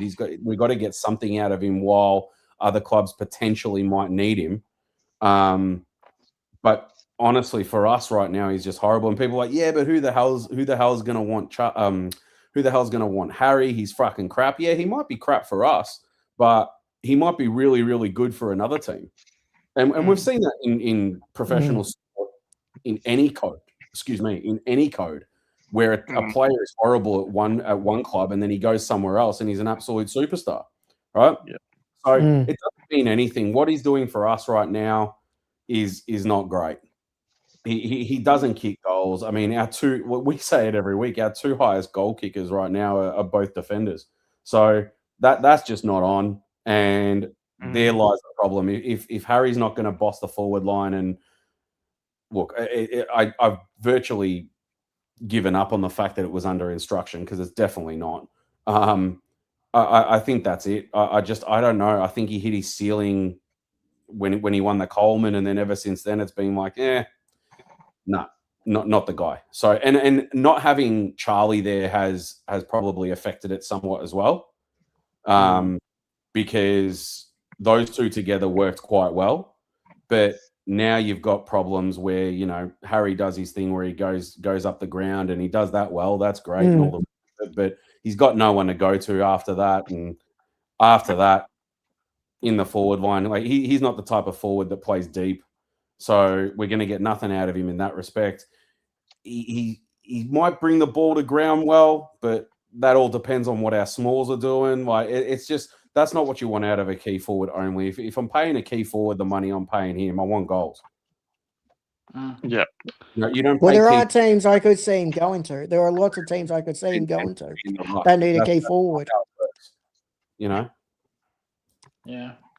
Well, not to rub it in, but I did say Charlie Curnow would win the Coleman and kick 70 goals plus, and Geelong dropped the ball. But not to rub it in. Not to rub it in. Lucas! Not to rub it in, really? Very much good. Well, we had the chance, but we didn't want to give up Shannon Neal. That's turned out good, hasn't it? He was good for you last week, Lucas. He was good for you. So we've acknowledged that, you know, Bo was probably right. Maybe I'm a little bit harsh on him after last week. Yes. But I liked how Bo was showing you pictures of Shannon Neal on his phone. Yeah. You little fucker, he was that too. Was so funny. Thanks that was so fucking funny. yeah, I bet it was. It wasn't funny for me, because Bo I found it was trying to hilarious. upset me. I thought, but, why does Lucas have these pictures on his phone? Yeah, I'll acknowledge that Bo was probably right with this one. But yes. Charlie Curnow is still going to win the Coleman. Still going to win the Coleman. Probably kick 70 goals. So I'm right about that. I think you will. And I'm disappointed we didn't give a trade. It'll win me some money, so I don't give a shit. Yeah. What's your bet, Bo? What have you got on Curnow? I put 100 on it. Oh, fantastic! Well, that's how much was it paying? Yeah, I think it was like 2 something. So it's not a lot in return, but it'll double money. Oh, okay. Did you put a bet on it, Lucas? No, I should have. Bo's a smart one. I should have done something, because I said before the end of the before the start of the season, I made a video specifically on Curnow in Sydney, and I said Curnow's going to kick 70 goals and he's going to win the Coleman. And all the fucking those dickheads out the Geelong woke zone, all the other Geelong channel fucking woke boys said, "Oh, you're not going to do that, Lucas. You're only on about." Yeah, well, I'm right now and I'm dickhead, so you haven't got anything to say. But no, Curnow's a very good player. But no, you got up and coming. But I think if I was you, Bo, I'd be happy with Josh Fraser staying. I'd do everything I can to keep Josh Fraser. I agree with that. I agree with that. Yeah. I'm definitely. I'm not worried about the kids coming through. I think they're quite good. Like I said, I think it's more a case of.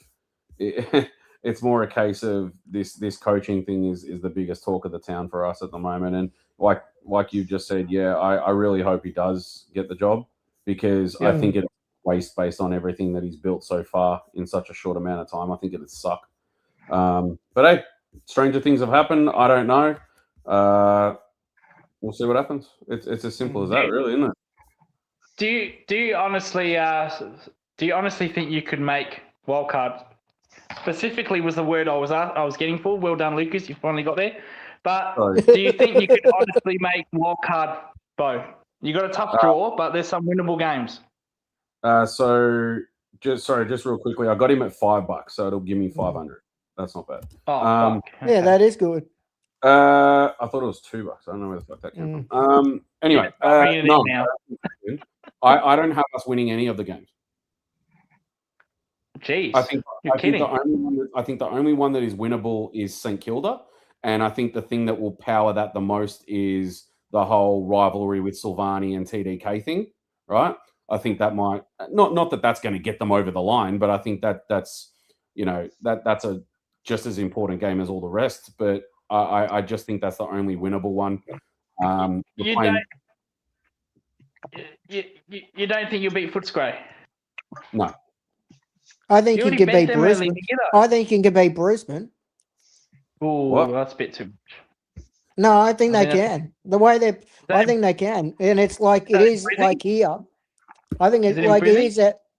No, it's in Victoria. It's in Melbourne. Okay. I think they can win that. I'd be very surprised if that happens. Yeah, I think that's too. But I think you can beat Footscray. You already bet them 8 weeks ago. Yeah, but that doesn't mean anything. Well, it meant something to me because I was on a 90s night that night. Fucking Carlton stuffed me up that night. We didn't play a full strength Brisbane, a full strength Dogs team the first time. Well, I get that, but it was scrappy as hell, and we took the game in the last quarter.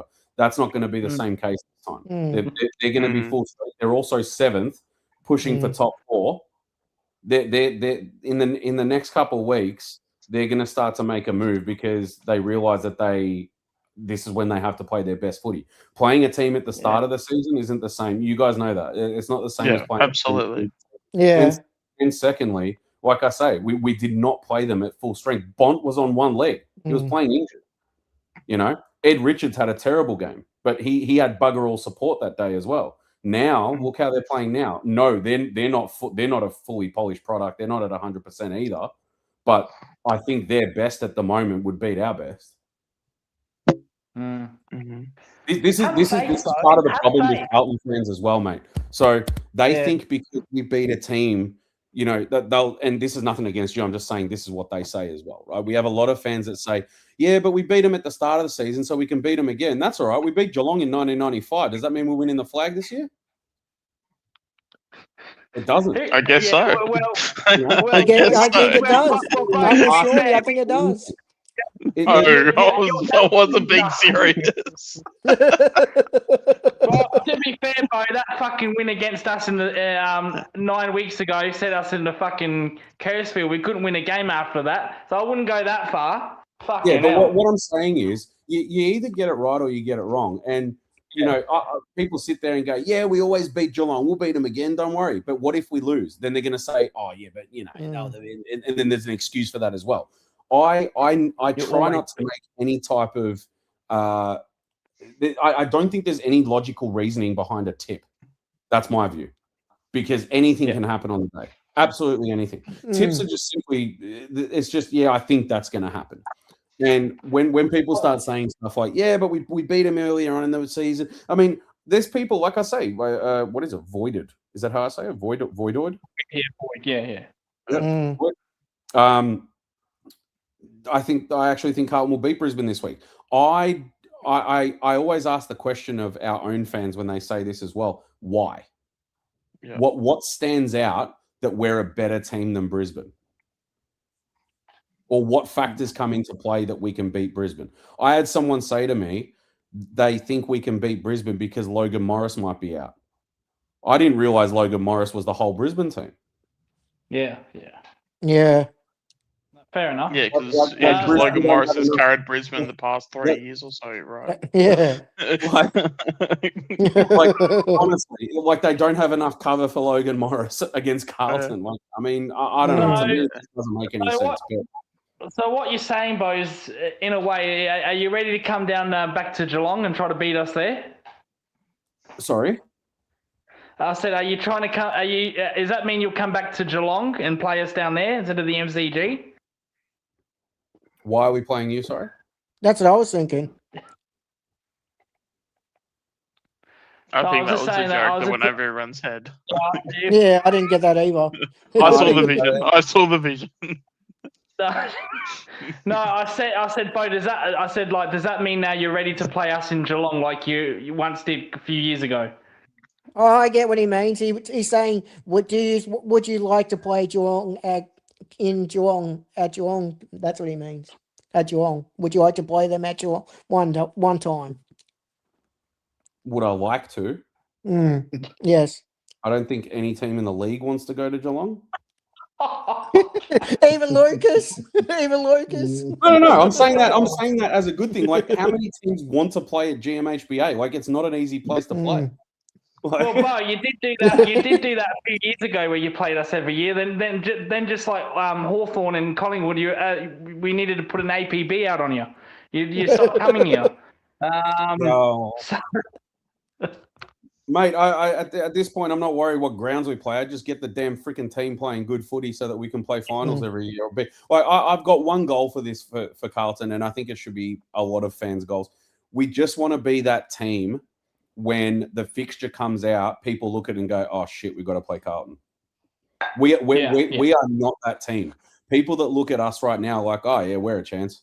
I don't want any team to look at us and go, "We're a chance." I want teams to fucking look at it and go, "We could be fucked here. We got to be on it." Yeah. That and I think we are some way, off that, but that's just the ultimate goal. Anything else for me really doesn't matter at this point. You get that from me every time we fucking play you to the MCG. I say, "Oh fuck, here we go, Carlton again at the G. When will this shit end?" So you get that from me because you always beat us in the fucking G. Honestly, I want Carlton. I was fortunate enough to watch Carlton when they were a scary team, when nobody wanted to play us, and it was great. But it's been far too long between drinks since we've been that team, and I don't know when the hell that's going to happen again. But I mean, we're one of 3 teams now who haven't won a premiership in over 30 years, isn't it? Us, Fremantle, and St Kilda. Yeah. And you've got all these teams in the process over the last 30, well, we're going to say 31 years, right? 31 years. How many teams have dropped, gone past us again, dropped, gone past us again? And what have we done? We've dropped and just hovered. It's not a good position to be in. It's actually, I mean, I don't even get. I think a lot of fans, well, especially me, I'll speak from for myself. I'm not even like frustrated anymore. Yeah, because it's just the norm. And I just look at it as like that mid-table team. So I think when you're winning, like. If you are a powerhouse team such as a Freo or a Brisbane or whatever, and you start to and say, for example, maybe don't take Brisbane because they've won flags in the past few years. Yeah. I would be more pissed off if we were winning so many games per season and falling short every single season and not making a grand final or making it to the prelim and then dropping out again, or then the year after you're in an elimination, you drop out of that. Then you make the grand final and don't win it and whatever. I reckon I'd be more pissed off because it's like, why do we not have that finishing touch? What's going on? Right. But we aren't even there. There's just, for me at the moment, it's just this dull feeling of this is expected. And you get to the same point of the season every year and go, you know what? I just hope the next year comes. I'm fucking over it. Yeah, that's describing a little bit like Geelong there, Bo. Making prelim after prelim and not getting into a grand final. Yeah. Oh, you're not going to start this, are you? But is it not relevant? Well, of course it's relevant. 2 and 15. 2 and 15 years isn't that good. It's not that good. Sorry? 2 in 15 years is not that great. Okay, but can I ask you this? 2 in 15 years or 0 in 31? Oh, well, yeah, of course. When you put it like that, yeah. I'll take the 2 every day, yeah. This is why Richmond fans who are losing their minds at the moment can't really be that pissed off. They were always going to get to a point where they had to rebuild. It wasn't going to last forever. Dusty, Cochin, all that. They're not robots. It's going to end at some point, right? Of course, yeah. Rewalt, all the rest of it. They saw the golden era, and now it's gone, and eventually in the future it'll be back. But for us, you know, we haven't even got to that stage yet. Our golden era was 31 years ago, and that was the end of it, actually. Now, who's the team you bet in that grand final, Bo? Remind us. Pardon? Remind us who was the team you bet in that grand final. Geelong. Yeah. I went to the prelim that year too. That was against North. Are you kidding? Did you actually go? Yeah, I went. I was sitting bloody butt fuck nowhere at the top of the stadium. I could barely see. I was 8 years old. Yeah. So do you remember the grand final? Yeah, I watched it at home. We did the whole house up. It was mad. You know, remember those days where you'd get all the newspaper posters out of the front, like the big cutout ones, and you'd take every single magazine poster and you'd put them all over your front windows, and then you'd hang the scarves on your front door and all that shit. We did all that for that grand final. I remember that. Oh, wow. Gee. Yeah. Yeah. In the trees, all that shit. And it was back when no one would steal anything from you. Yeah. It was brilliant. Miss those times. Yeah. So, but look, I agree with a lot of what you said. I don't remember who was speaking before when they were talking about Fraser. Someone was saying when you asked me the question about whether Fraser's got it in him and all that. No, that was Des. Who was it? Sorry, Des. I think it was Des. It was either Des or you, Sean. No, I think it was Des. No, I think it was Des then. Yeah, it was Daz. Oh, Daz. Okay. Yeah. So I agree with all of that. There's some promising stuff in terms of players coming through. That's all good and proper, but it's really at the end of the day, our biggest concern at the moment is one, coaches, and two, I don't even think we've got recruiters yet. Yeah. Really? Not even recruiters? No, I don't think so. I don't think they appointed anyone, and if they did, it bloody passed me because I haven't seen it. Yeah, I'm pretty sure that's where we're at. I don't know what's to come. The next 4 weeks is actually really interesting. The next 6 weeks for us is very, very interesting in terms of where do we finish, but also who's coming into the club as a coach and recruiters.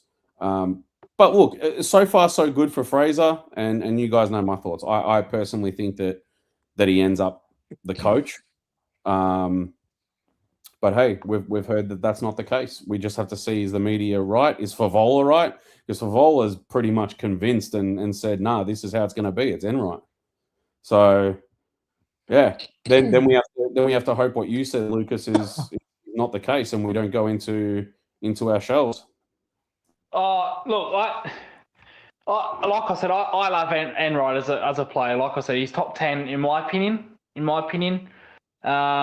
All time at Geelong. Ross Lyon, the reason I say this is because Ross Lyon has had Enright there for a while, and Ross Lyon hasn't tweaked his game plan. Yeah, he's a stubborn fucker. Correct.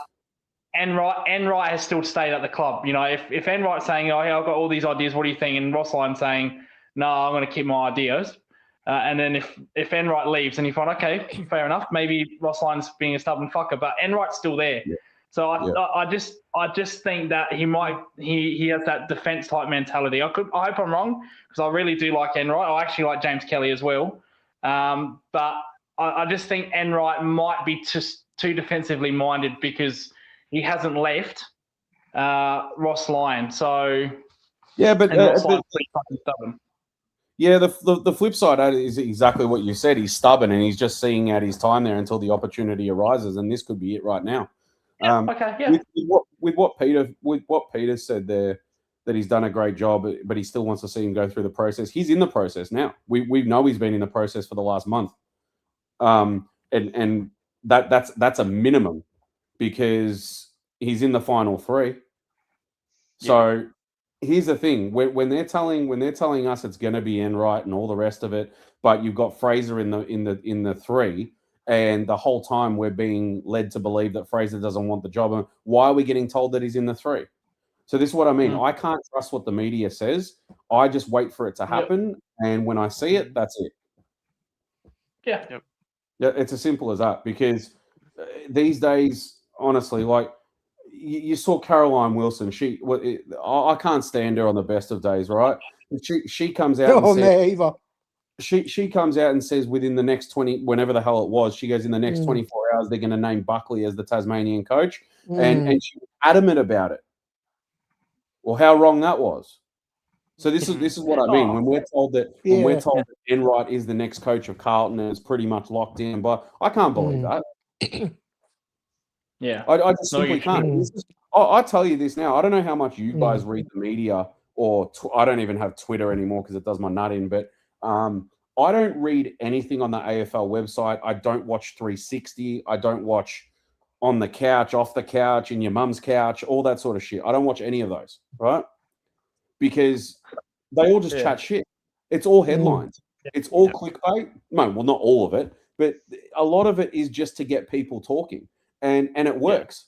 You can go back to the time when there was a really, really, and I'm going to cross-reference another sport here. Lucas, you'll get this. I don't know if you guys follow the round ball game, but the time when Chelsea had all this money under Abramovich and Messi's future at Barcelona was looking a bit shaky, all of a sudden, what do? Let's make up a freaking story that Messi's on his way to Chelsea. And that story held for about a month, and it was never happening. But did it suck all the people in to start posting about it and clicking the articles? Of course it did. That happens in the AFL as well. And it's going to continue to happen because that's how journalism works, especially in this digital age. You know, back in the day, maybe not so much because you can scan over a newspaper and just go, fuck that, I'm not reading that. These days, people are so inclined to click things, and that makes them money. So that's why I don't believe in any of this shit, and I don't watch any of it. Yeah, because I'd rather just see it happen and a little bit of an element of surprise as well. It's like watching the wrestling, man. I don't read any of the dirt sheets, none of that shit, because it's just going to ruin everything. So I just stay clear of any of that sort of stuff, and that's it. We just we just wait for it to happen and enjoy or hate on it once it happens. I don't know. Yeah, especially, I mean, like a perfect example, not that it's footy related, but the perfect example when people like latch on to information is the whole like alert thing. The amount of people that like, you know, that don't either don't tweet that much or tweet all the time. You know, it's just, I don't know if it's attention seeking or anything, but it's just what like, yeah, like why do we need to be like talking about certain things, especially when things are so obvious? Like everyone's going to get the alarm. Everyone's going to, you know, go through, you know, for like a lack of a better word, the process. I just don't understand. Like I sort of just don't understand why it all needs to be like tweeted out or like you know it needs to be like documented. It's like, yeah, we all knew there was going to be an alarm today at 2:00. But yeah, I don't know whether if it was just and you get some of the people like even like but oh my god, I was so surprised when my alarm went off. Like no one cares. Like this is the world we live in. This is the world we live in. I mean, I don't know if everyone got the same message. Mine said critical Oz alert, text message Oz alert. This is a test to see if Carlton can make the world. Yeah. Yeah, I got that. Yeah. And then it says no action is required. You guys are shit.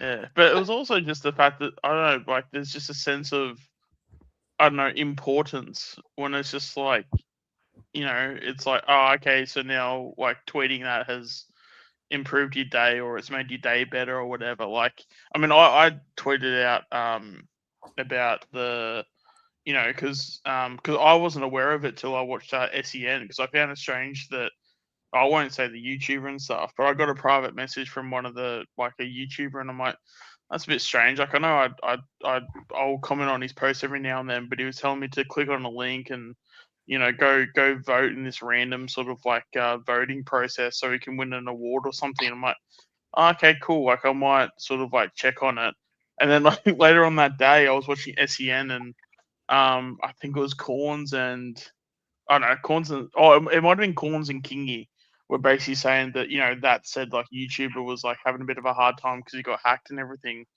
I'm like, oh shit, thank God I watched that, because I might have actually fallen for it. Because, like, I like to support the people that, that do like good content and stuff. But yeah, thank God I saw that SEN like coverage and stuff. So I, sent him a private message just being like, hey, like, hope you get your account back, and then I'll put a post out by just saying, hey, just make sure to stay aware that if a YouTuber like sends you a private message, just be very aware that it's a scam sort of thing. Yeah, so there's like things like that I'll tweet about, but yeah, like some random alarm that everyone knows that it's like going on. That's probably why, like, I don't cling on to like the popular like stuff. If anything, I like to be not like a contrarian, but I tend to go down those paths like more often than not, just because I feel like that has more of a success rate anyway. Like, I don't know how much video games you guys play, but Grand Theft Auto 6, I know I'm going to be playing it and I'm probably going to enjoy it to some extent, but like in terms of excitement, like something like that doesn't excite me, because when you have so many people excited for something, it's not that I don't get excited by it, but it's sort of, when you have so many people just go towards one thing, it sort of loses its appeal, at least if that, I don't know if that makes any sense to you guys, but yeah, it just sort of loses its like appeal to me.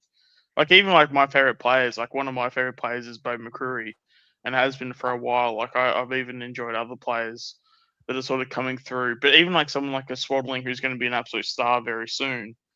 If I'm jumping on a bandwagon like that, it's because I jumped on it from day one. Like I just don't, and it's not that I don't like guys like Penalbury and all those guys, or Dacos, but I feel like if there's already enough people that have jumped on the hype train, I just don't want to be in a weird way. Like I don't want to be on a crowded train, if that makes any sense.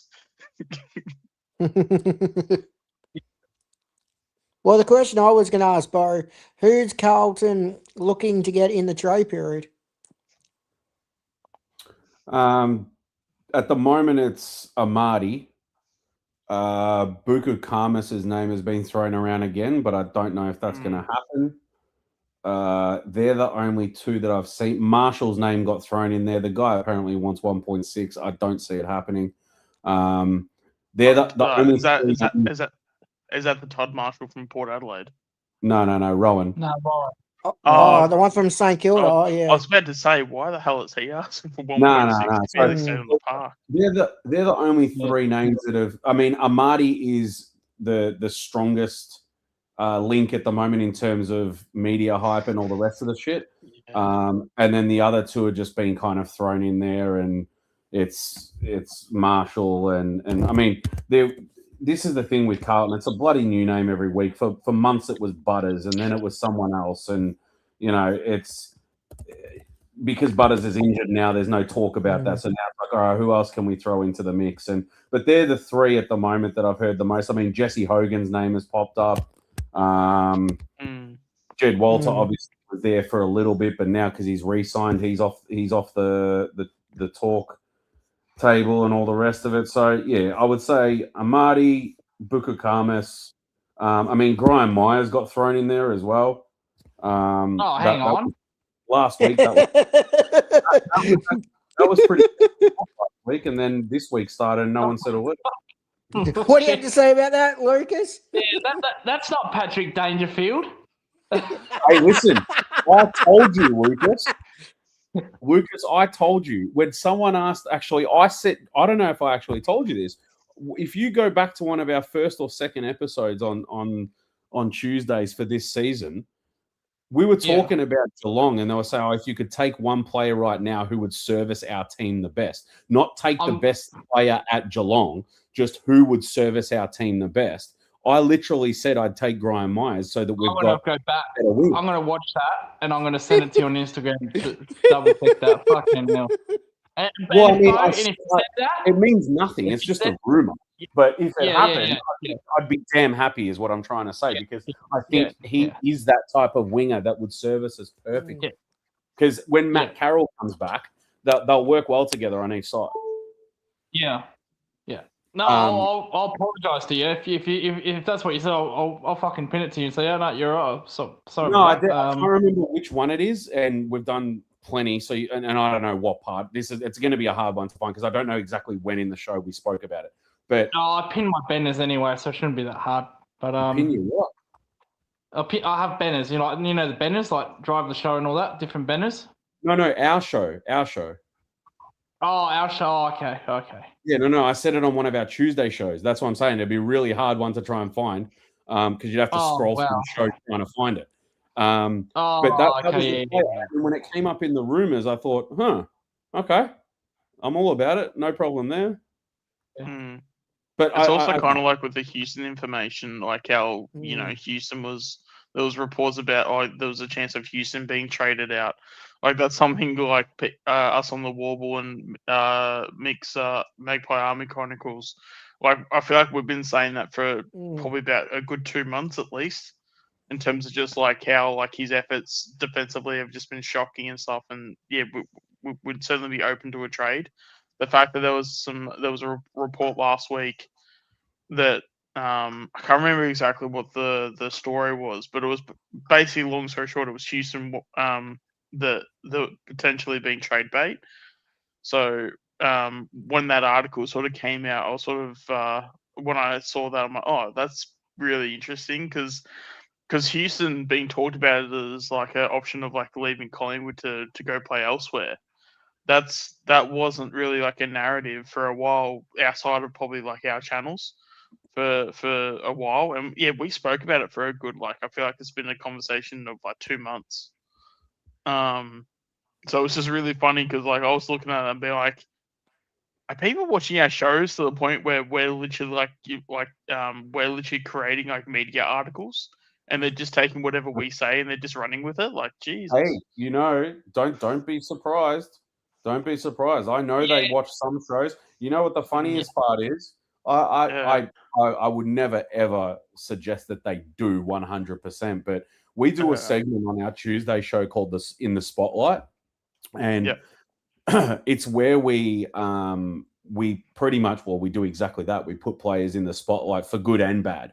So if they've had great games, we'll spotlight it. We'll talk about how good they are and all the rest of it. But for the most part, for most of our season, they've been in the spotlight because they've been bad and their performance have been subpar, right? Every single one of those players that we put in the spotlight to say that they need to step it up the following week turn into superstars. Yeah, right. So it's like basically they're pretty much hearing it and they're taking it to heart, and then they like play better. Yeah. So, but just real quick, because I'm going to let you guys go, but just on that Amadi thing, I can tell you that the majority of our fan base, well, at least let's just say this, the majority of the content creators, I hate saying that, sounds so fucking shit. It's as bad as influence. A lot of the people that for lack of better terms create content, they're all against it. Not many people want it. I don't. Me personally, I don't see it as being such a bad thing. He might. I mean, they dragged Curnow over there, and that basically replaced Amadi. So then he might shift to a new club, and there's your breath of fresh air. He might be good for us, but I'm not against it, but a lot of people are. So I'm not an Amadi fan. I'm not a fan of him either. No, that's fair. Bo. Yeah. Before you go, Bo, now, so I usually do this on the Monday Funday show, but I know you can't go on there, you're busy and that's okay. So I'm going to do it now. Mm-hmm. Your debut number is number 6. Now I know you've been on before, but I'm officially giving you your debut. I've got some lovely music here. Here we go from Jurassic Park. Thank you. So Bo, official presentation. You have given me nothing but respect and love, and I really appreciate it. So you're always welcome on my channel, and I love having you on. So you officially debut number 6 on my show, Bo. So thank you so much for coming on and supporting the channel. I appreciate it. Always got the time for you. Likewise, like I said to you the other night, I think everyone is now starting to come around. You're getting more viewers. It's very, very good. And as always, I wish you all the best, man. You're good entertainment. You've always been a good friend of ours, and you've always stuck by us. So we'll do the same for you, of course. And maybe next time, I don't know, that music felt like I was at a funeral. Yeah. That's what I thought too. Yeah, the last thing on my mind was having it be Jurassic Park. Yeah, it was. I don't know. Lucas, why are you playing this on? It looks like we're at a funeral. Felt like I was in the middle of a eulogy. Lucas, it sounded like funeral music. I've heard funeral music. I was going for the funerals, mate. I know when someone's dead. Yes. Yeah. What were you trying to do, Lucas? Kill him? Hang on. Now, we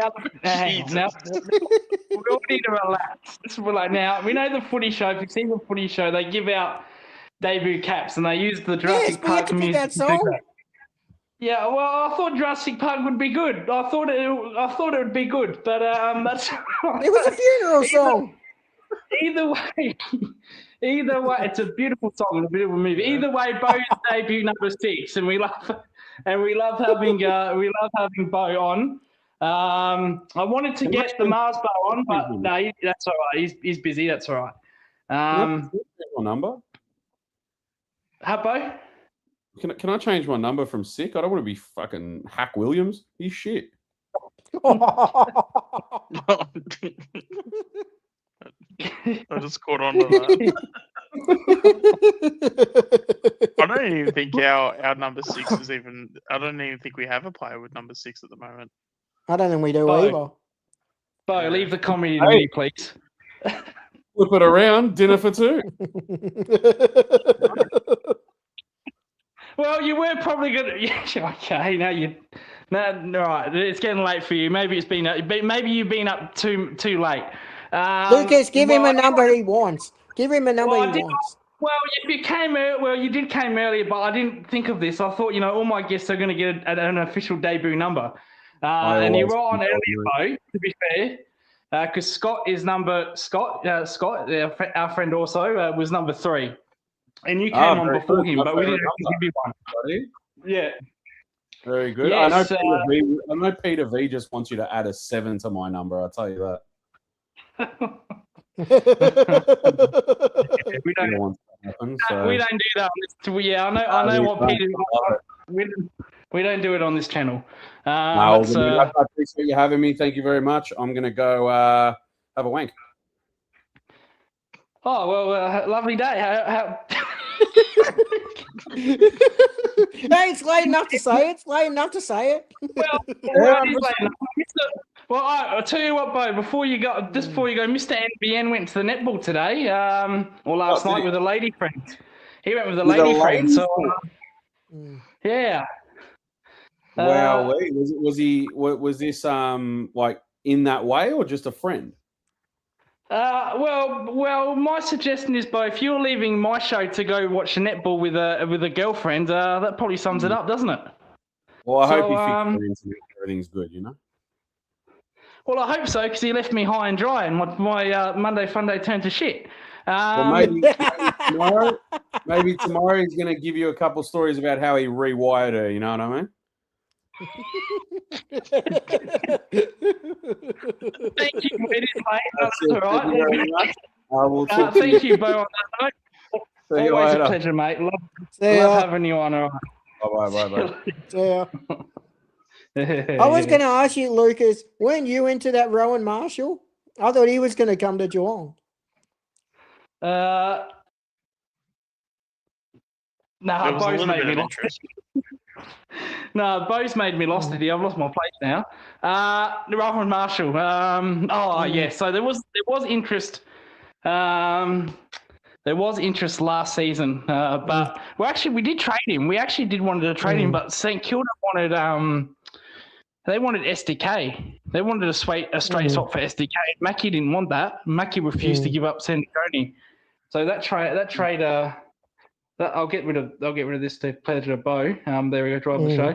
But yeah, we couldn't give up Sandacone, so they wanted too much St Kilda, and they played hardball, which is their right. They have every right to play hardball. He was still contracted, but yeah, Mackie just didn't want to do the deal. So yeah. Who are you into in the trade period, Lucas? Who's trying to come? Who's Geelong trying to get in the trade period? Well, I've got a few. I've actually got a list here. Here's the list. I hope Bo's not listening. Jagger Smith, Josh Tracy, Matt Rowell. Who else? Nick Dacos. Any of those players? No, stop. Nick Dacos? Really? You're not getting Nick Dacos ever. I don't know why he's on your list. Continue. Okay. Jordan DeGoey. Now you're taking it too far. You're taking. If you want, all we want is a 3rd round pick. If you do that, then he's all yours. Anyone else maybe want from throw in a Collingwood? future 4th. Anyone else want from Collingwood, Lucas? No, thank you, Bo. More chance of getting my period than Geelong getting Jagger. Thank you for that. At least you've crushed my dreams now, very harshly, Bo. Anyone else from Collingwood you want? No, just Dacos and DeGoey. Yes, I wouldn't mind that little West kid and Ed Allen. That would be fine. Now you're taking it. Now you're lucky. I want a voice still in the chat. He's not going to be happy you wanting his man. Ed Allen. So yes. Who else? Let's go around the teams. And now you're trying to take my man, Charlie West, too. Really? Yeah. Sparrow from Melbourne. That would be nice. Yeah, you can have him. Zach Butters from Port Adelaide. That'd be nice. Wouldn't mind. Who else is there? Oh, that's pretty. Josh Tracy. Wouldn't mind. Have you got anyone from Essendon, Lucas? Essendon.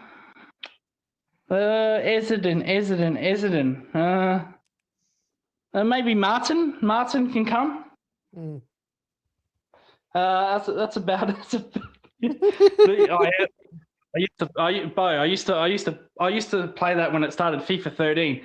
I actually put it $1,000 into that game, FIFA 13. All right, let's get real, Lucas. Who is Geelong into this year in the trade period? That's not on your list. Who's Geelong really trying to get? This is like season 30 of FIFA.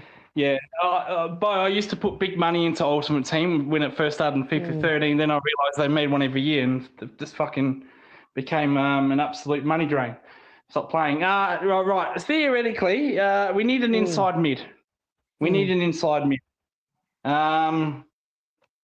So perhaps, yeah. DeGoey can fit that though. In all seriousness, DeGoey can fit that. Butters can fit that. What else do we need? I'm happy with our ruck. We've got a good young ruckman. Are you still into Toby Green? Yeah, I don't think Toby Green's a need. Like unless you put Toby Green in the midfield full time. He doesn't really play midfield. He mostly just plays forward. I don't know. That's why I was thinking. He's been playing some midfield minutes because of GWS's injury problems. But yeah, he's more of a forward midfield. Yeah, a bit like a Shelly type. I don't really need that. I need a ready to go midfielder. Someone like Jagger Smith, that would be nice.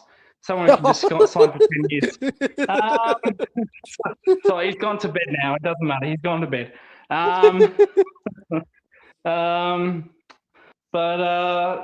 Yeah, just an inside mid, probably another forward, another key forward, because Polkinghorne, he's our reserve player, but yeah, he's not going anywhere. So we probably pick up another forward in the draft or something. So that's about it really. But I don't think. See, I think that I'm not going to call it a cliff. Fuck it, what the hell? I think the cliff is coming for us. I think we've got our our better players are in our 30s. And Well, I was haven't going to got ask you about that. Who, like, is there anyone going to retire at the end of the year? I was hoping Dangerfield, then he decides to sign on for another year. Fucking He hell. was never going to retire. If the coach doesn't let him retire, he's never going to retire. Anyone else? Yeah, because he's a fucking woke prick. Yeah, Blitzard, I think, might go. Stanley, don't forget Stanley, he might go. Hopefully, Colin Jasny, he'll go. So that O'Connor to sign for 2 years. He bloody went. So yeah, there's a few that should leave. How old is Stewart? Tom Stewart's 34, I reckon, but he's playing good footy. He's playing all right footy. And we've got some young defenders coming up like Humphreys, O'Sullivan. You know they'll fill Tom Stewart's role, and then we'll find some other key defenders. So, is Jeremy Cameron got like how many more years has he got left? Probably 2 or 3. Which is good. We play. I think we should play Polkinghorne even in finals. I know this is a big call, but I don't think Cameron should come back in for Polkinghorne. I wouldn't mind. Bo's going to love this if he's listening. I wouldn't mind Cameron coming in for Neil, and we'll just have Polkinghorne and Cameron. But for me, Polkinghorne's our 10-year future. So, that half forward line. I pinned this earlier. Where is it? So that's our half forward line for the next 10 years. Ollie Henry, Ollie Wilshere, and the Polkster, Jay Polkinghorne. So that's our half forward flank for 10 years. I reckon we should just go with that. And then, our 4 forward, Cameron, or get another key forward. So how many more years is Dangerfield going to play for, in your opinion? That cunt will play till fucking he's 50 when he gets his 400 games. He'll continue playing on until he gets that game 400.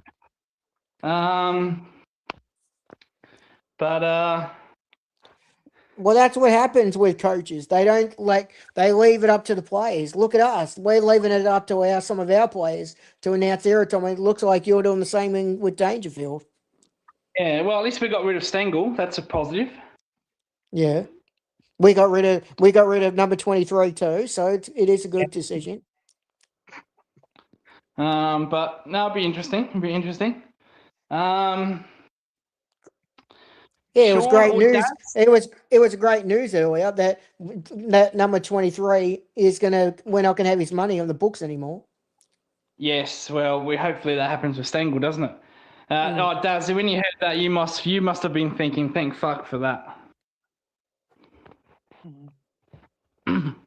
Does he? I don't even know if he's awake, to be honest. That's what I was thinking. Yeah, I'm awake. Oh, there he is. Oh, there you go. There he is. I've been eating actually, so I've been muting myself and eating. Sorry. No more BH from Collingwood. No more 23. Yeah. His money's off his books at the end of the year. Yeah, probably a year later than it could have been.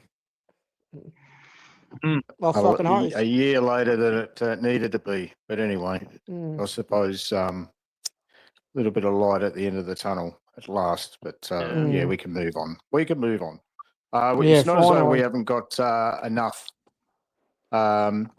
future small forwards that probably aren't going to be to that level, not yet anyway, but you can't tell me that a couple of them can't at least do a little bit of what Bobby Hill has done in that short period of time as long as they get AFL time and play through next year. And, if we can get 2 guys to kick 25 to 30 goals for the season as our small forwards next year, that more than adequately helps the loss of that number 23 because you've got two future small forwards. They're probably not going to win Norm Smith medals, but what we want is we just want guys that can actually connect with our taller forwards, and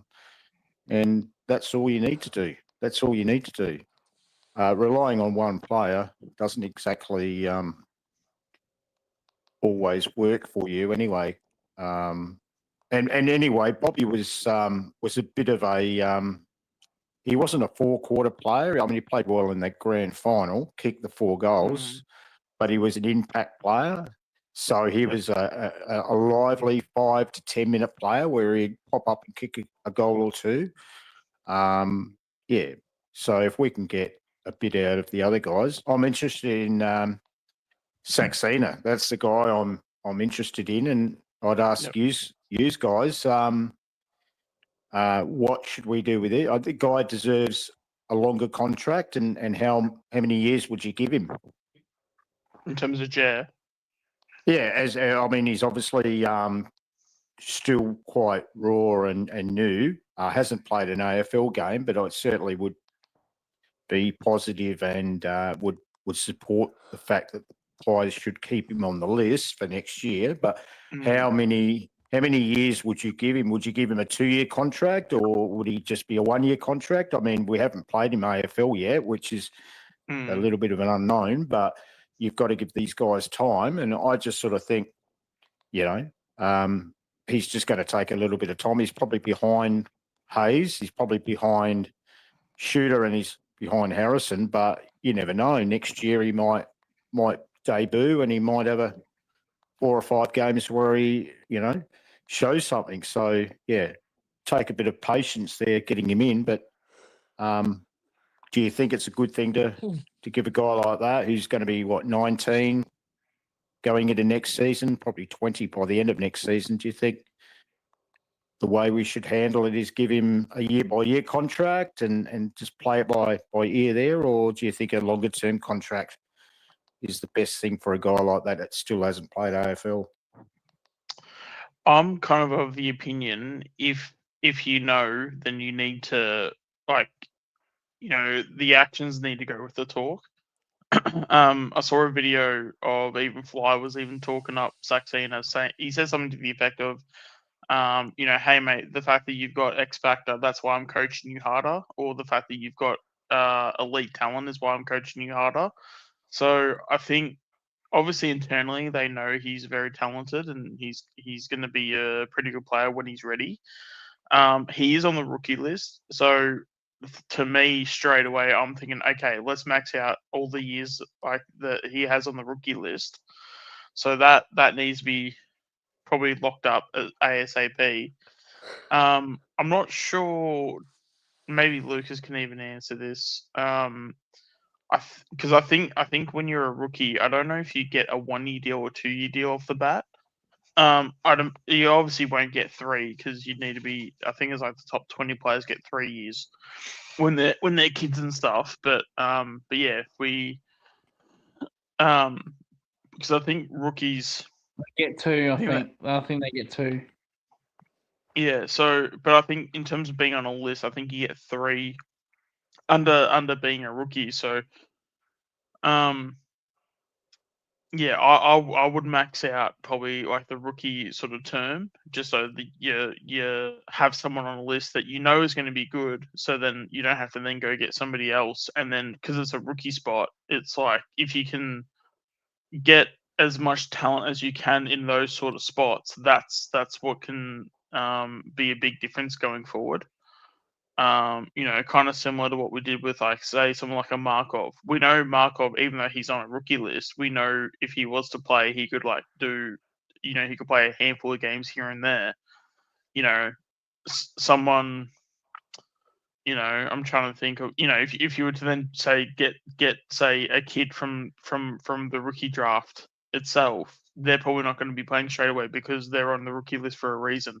So if you get someone that is talented enough to be like, damn, this kid could play, you need to maximize your rookie spots as much as you can, because those are the guys. If someone like a Saxena is like one of your worst players, well, you're in pretty good stead. And then So if we can do that, that would be great. But then, I mean, I was even saying with Allen as well too. Like, you know, if the club is making the choice, this is our future. Okay, well then lock them away. You know, give them a 5-6 year deal. You know, because I've always said that Allen's been a talent. Saxena, as much as I've also said that he's been a bit of a talent, he was always going to be a bit more of a slower burn. Zach McCarthy is also very talented, but his body's just so raw and so like thin. It's just not even funny. So he's going to take a bit of time. But again, I see some really good things from him. Yeah, it's just a matter of just looking at your list and seeing the guys and just picking out a few and just going, yeah, we're backing you in, and let's. Because I think as well too, because this is sort of the issue with it and why it's a bad thing, the fact that we're not like we haven't even given Allen an offer. You know, like everyone, or when I say everyone, I say that very loosely, but at least like myself, I know Void's obviously been a big Ed Allen fan for a while. You could have given him that contract in the first third of the year, and you could have got him. When I say peanuts, I'm not saying like he would have been on like 100K or whatever.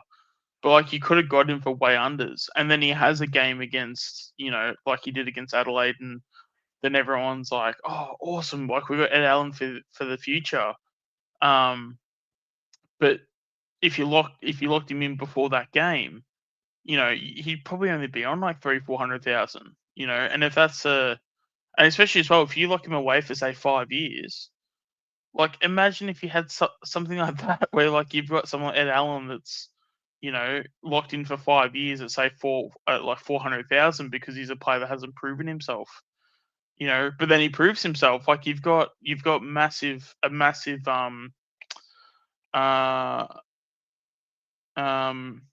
what's the word, like because you know, at the end of the day, as long as they're contracted, the clubs can like negotiate later on. There's something stopping a club from going, okay, let's throw this contract out the window because you're playing like far above to your talent. So let's actually give you like a better contract.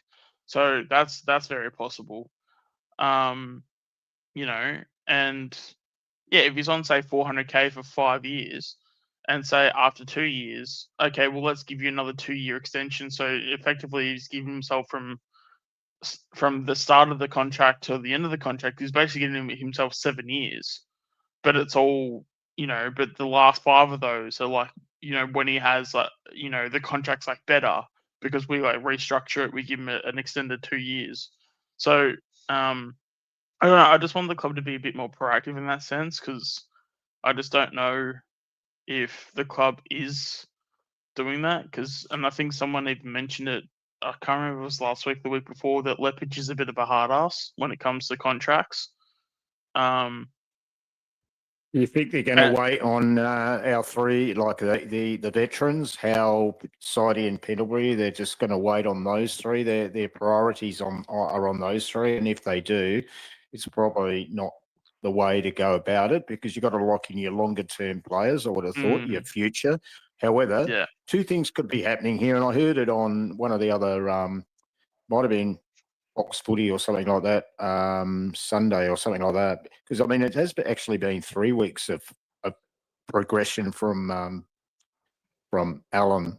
Yes, he played well against Adelaide, but I think even against North, Melbourne, and also Gold Coast, he was actually pretty good too. So it's been a good step up in about the last 3 weeks. But I reckon two things could be happening. Might be right, but maybe a little bit of hearsay. But could he be sort of like saying to the club anyway, or his manager could be saying to him, hold off on signing anything at the moment.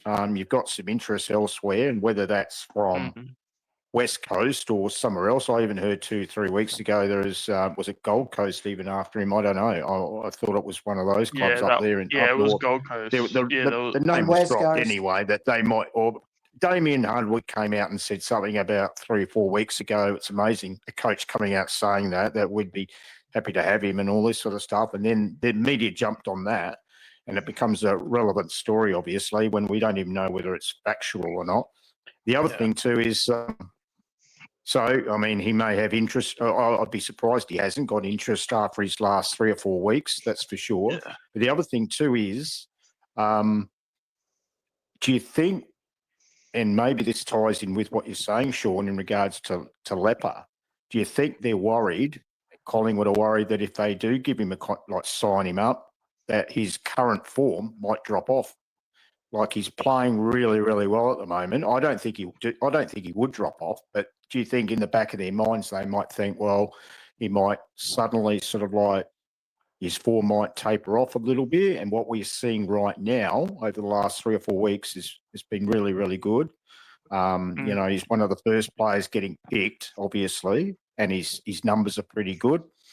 And he's very important to the midfield now. But as it is, you know, we have seen cases, not necessarily Collingwood players, where they look for a contract, clubs jump, they sign them up after some good patches of form, games, and then they drop off again. I'll use an example. The talk of, like, he's an older player, but guess who's out of contract this year? I mean, it happens every time he's out of contract. Jake Stringer from, you know, he has a poor start to the year, and then he gets his act together some way through the middle of the year, and he has a patch of games where he you know, busts games open. He starts kicking 3, 4, 5 goals, and suddenly he's this world beater. And then everyone starts saying, oh, he's got to get signed up again, you know, and all that sort of stuff. But now people have woken up. He tends to do it every time he's at the end of his contract. And he's now getting signed up just for short-term contracts, like the year-by-year contracts. And I know he's different to Ed Allen, but there are certain players that will play in sort of like periods of good and bad form, and you won't hear or see them play any good footy at certain stages of the year until they're getting to the pointy end of the season, and they then get told probably by their manager, hey, you're out of contract. You better lift your game a bit. Otherwise, then, you know, you may not get another year. I mean, you go right back to even the Western Bulldogs when Jake Stringer was playing for the Western Bulldogs. That was happening even back then in his final couple of years. I remember it. He was actually poor early, and then he turned on some good games. And then the Dogs signed him up again. I think in one case they signed him up for a number of years. But I think now with certain players, there's a bit of a, I suppose, a common theme going on with some of these guys where they'll produce some good games, get the contract, sign them, and then suddenly they go missing. I'm not saying that's going to happen with Ed Allen, but I think, yeah, there are certain... Hey, Nika, here's some life advice for the boys. Oh, yeah. So what do you think about that? I don't think Ed Allen's going to do anything like that. He's in good form at the moment. I think he just wants to be a good player, good AFL player, and he probably would hate going back to the VFL after this progression. I mean, I would hate it as a supporter because he's really taken good steps to be, I think, an accomplished midfielder, and he's only going to get better with more AFL games. But, yeah, you said yourself that you reckon Leper's a bit of a tight ass. Do you think that might be in his thinking at the moment, that they're just going to wait until the end of the year, and in the meantime, he's going to get offers from other clubs? I just hope that we don't, you know, lose him because we're just too bloody stubborn to sign him on something better. Yeah, and I think it's also the club's lack of ability to take the risk. Like I've called Fly Mr. Safe Bets for a while now, and you know, and the fact that he's shown time and time again, because, you know, and like I'm sure there's like valid reasons, even for like, I mean, I've sort of come around to the idea that it was probably good that Swaddling didn't play on the weekend against the Crows, just because they're such a tougher outfit. You know, that physical game would have probably like hurt him a bit in terms of, you know, for him to last out the season, if he misses, he might be able to play for the rest of the season in the seniors.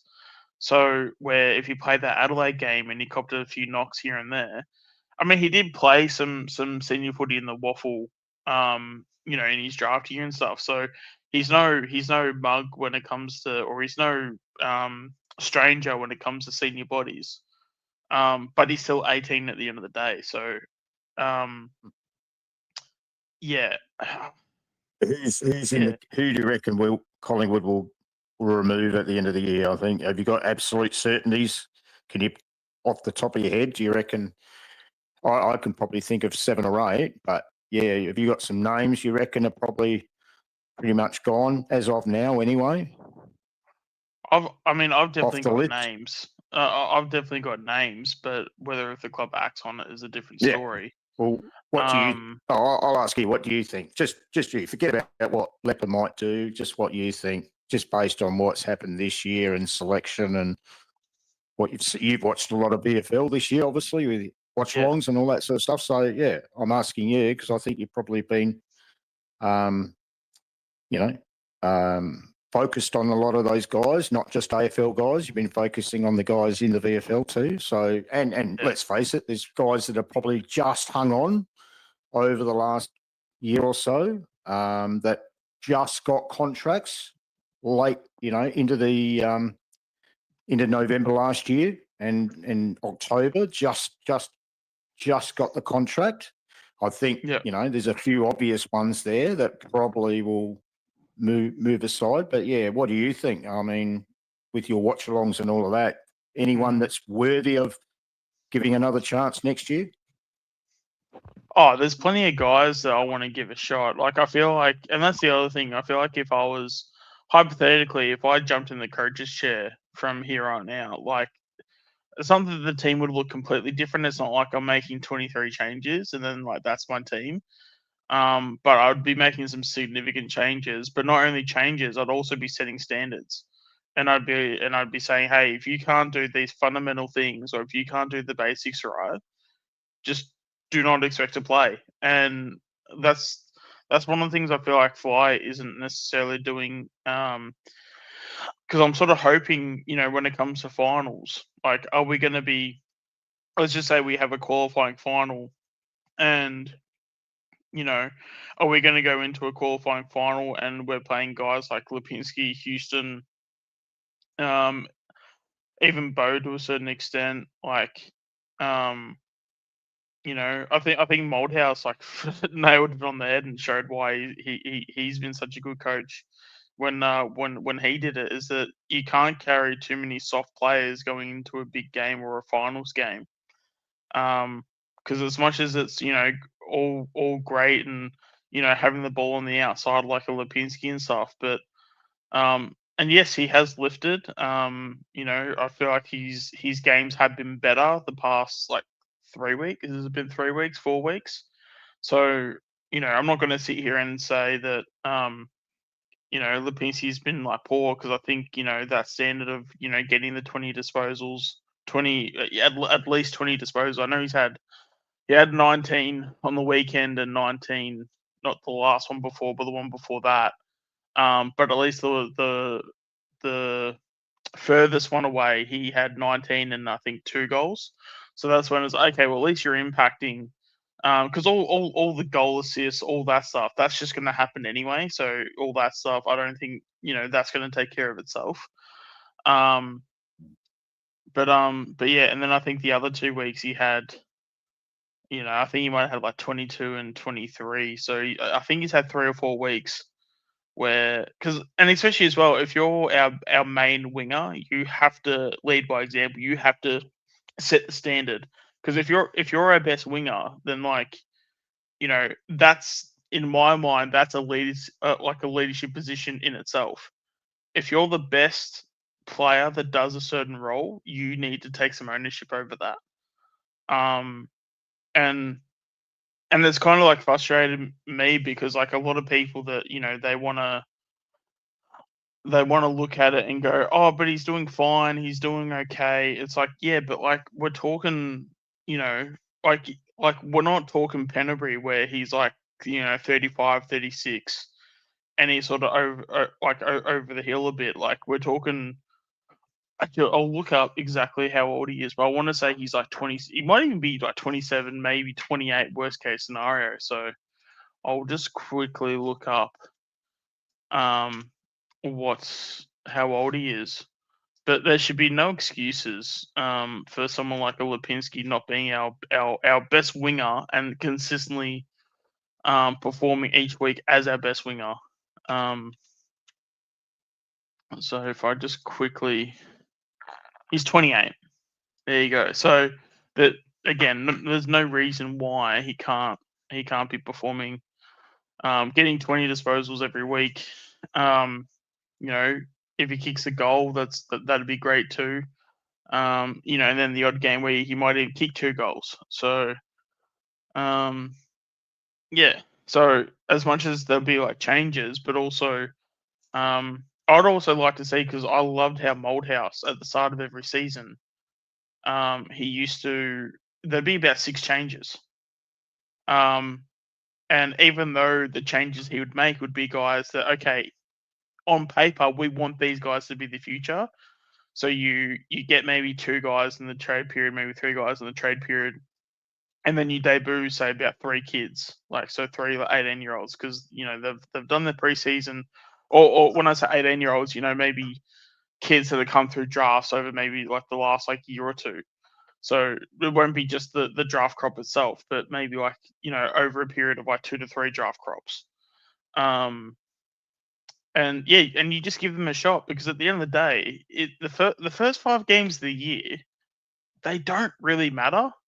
So let's actually take advantage of the fact that they don't matter, and let's actually get 5 games quickly into the kids that are like, hey, we see a massive future in you. Even like a Saxena.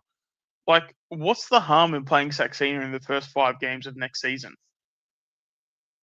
You know, like, especially with someone like you know, that number 23 that's not going to be playing for us anymore. Like, there's going to be probably a spot to open up. You know, every single year, there's always X player, you know, is racing for round 1. I'd just be putting a line through them. If you're trying to quote unquote race to round 1, you're just not playing. You know, and I could not give a shit if it's Darcy Moore. Could not give a shit if it's. I mean, the only exception is maybe like Nick Dacos. Like, I'd even just drop Maynard if Maynard wasn't 100%. But no, mate, you're not playing, because Maynard's a bit different, because he's had those that injury history. Like, he's got body parts that are probably more cooked than what they probably should be. So he's probably one where you can probably drop and sort of bring in someone, you know, like a bit of a depth player, just to hold the fort till he is 100%. And yeah, and then it's just about like momentum, and also just being okay with the fact that, yeah, we can go and beat teams by, you know, 40 plus points, or, you know, 10 goals even, like, because I don't know, I just feel like as much as you make it like we have these like close wins, like, it basically makes you switched on the whole time, to the point where that means you're always putting your head over it. You're always, you know, mentally and emotionally in the game. Like, that's got to be fatiguing to some extent, right? Where, and I'm sure as supporters, even when we go, like, you know, we're mentally and emotionally fatigued. I can only imagine how the players feel and how physically fatigued they would feel on top of it, because it's not physically fatiguing for us, you know. But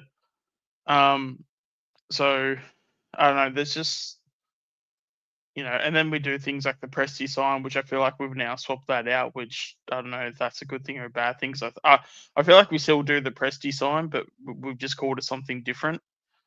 The amber sign, like it's like when you're at the I think traffic it's light, society. and it's a turns orange, and you got to stop basically, and then you're waiting until the traffic's gone, basically. I understand what you're saying and all of that. And even with Geordie, who's had a very good year this year, and he's had no real hiccups with injuries like previous years.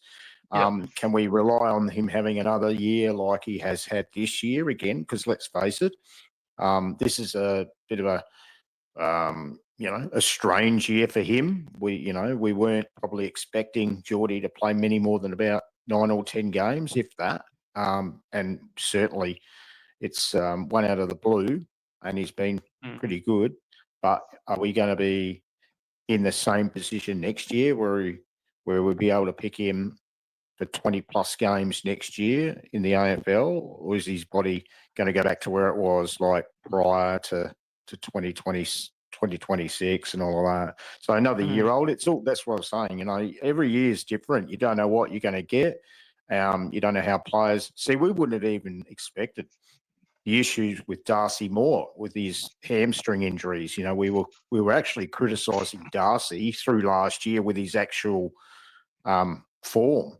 There were games there where he was actually quite poor, but he had a couple of issues with injuries, but not to the extent that he's had this year. No practice games, no real pre-season, 3 games this year. Now he's sort of put the cue in the rack and all of that. I mean, we just wouldn't have expected that from a guy like that, and he's only 30 years of age. So things can change, and it's not necessarily young guys that you need to be worried about.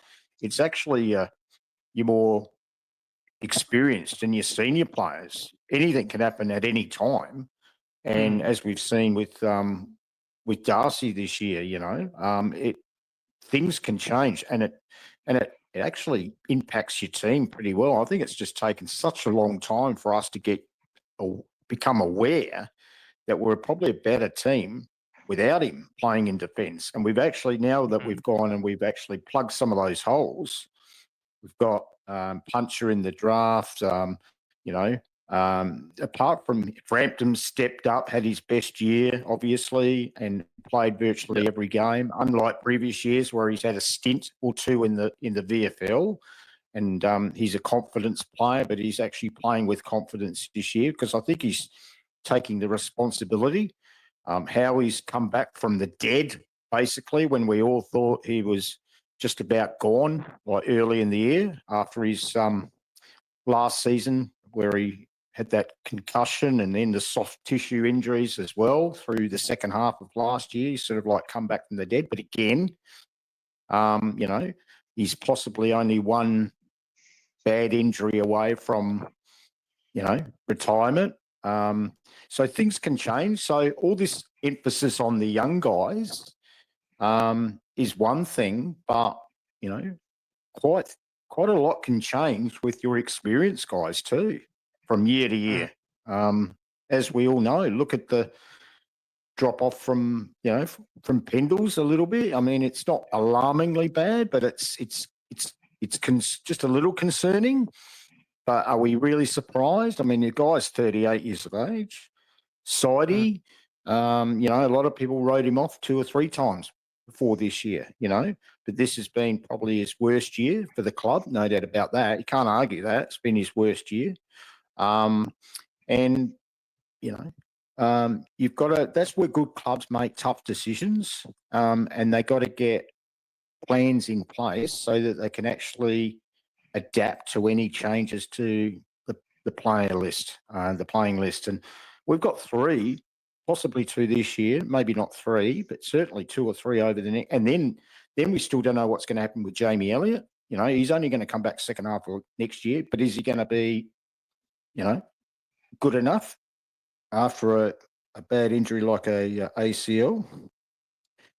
It all changes. That's why clubs have got to be really, you know, they've got to have plans. Tassie's coming in, so that's going to make a huge difference. So you've got to actually be. Then I heard somebody on the on one of the footy shows saying, "Well, Collingwood's going really well at the moment, won 6 in a row, but this is going to be this is going to impact their draft selection.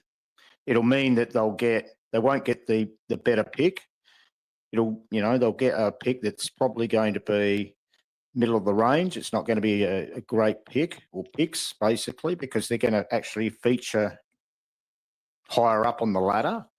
And, you know, so what will it be? I mean, at the moment, we're just playing one game at a time. Whatever will be.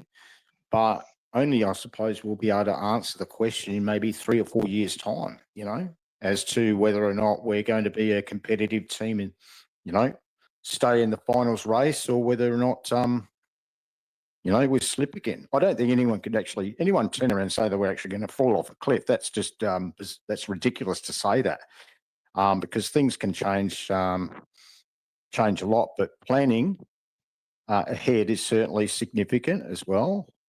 I was just going to ask you too. Do you think it'll be much? Do we have to wait much longer before we know what that? Take it easy, mate. Do you think All right, so it'll be much? Yeah. Do you think, Sean, that we'll know much very long before we know what's happening with Sidey and Pendles as to whether they go on or not? I think it's just a given the Sidey's gone. I think if he's on our list next season, then I think we've made a mistake. As cruel and as mean as that sounds, he just needs to go. Pendles, I'm on the side of having him retire.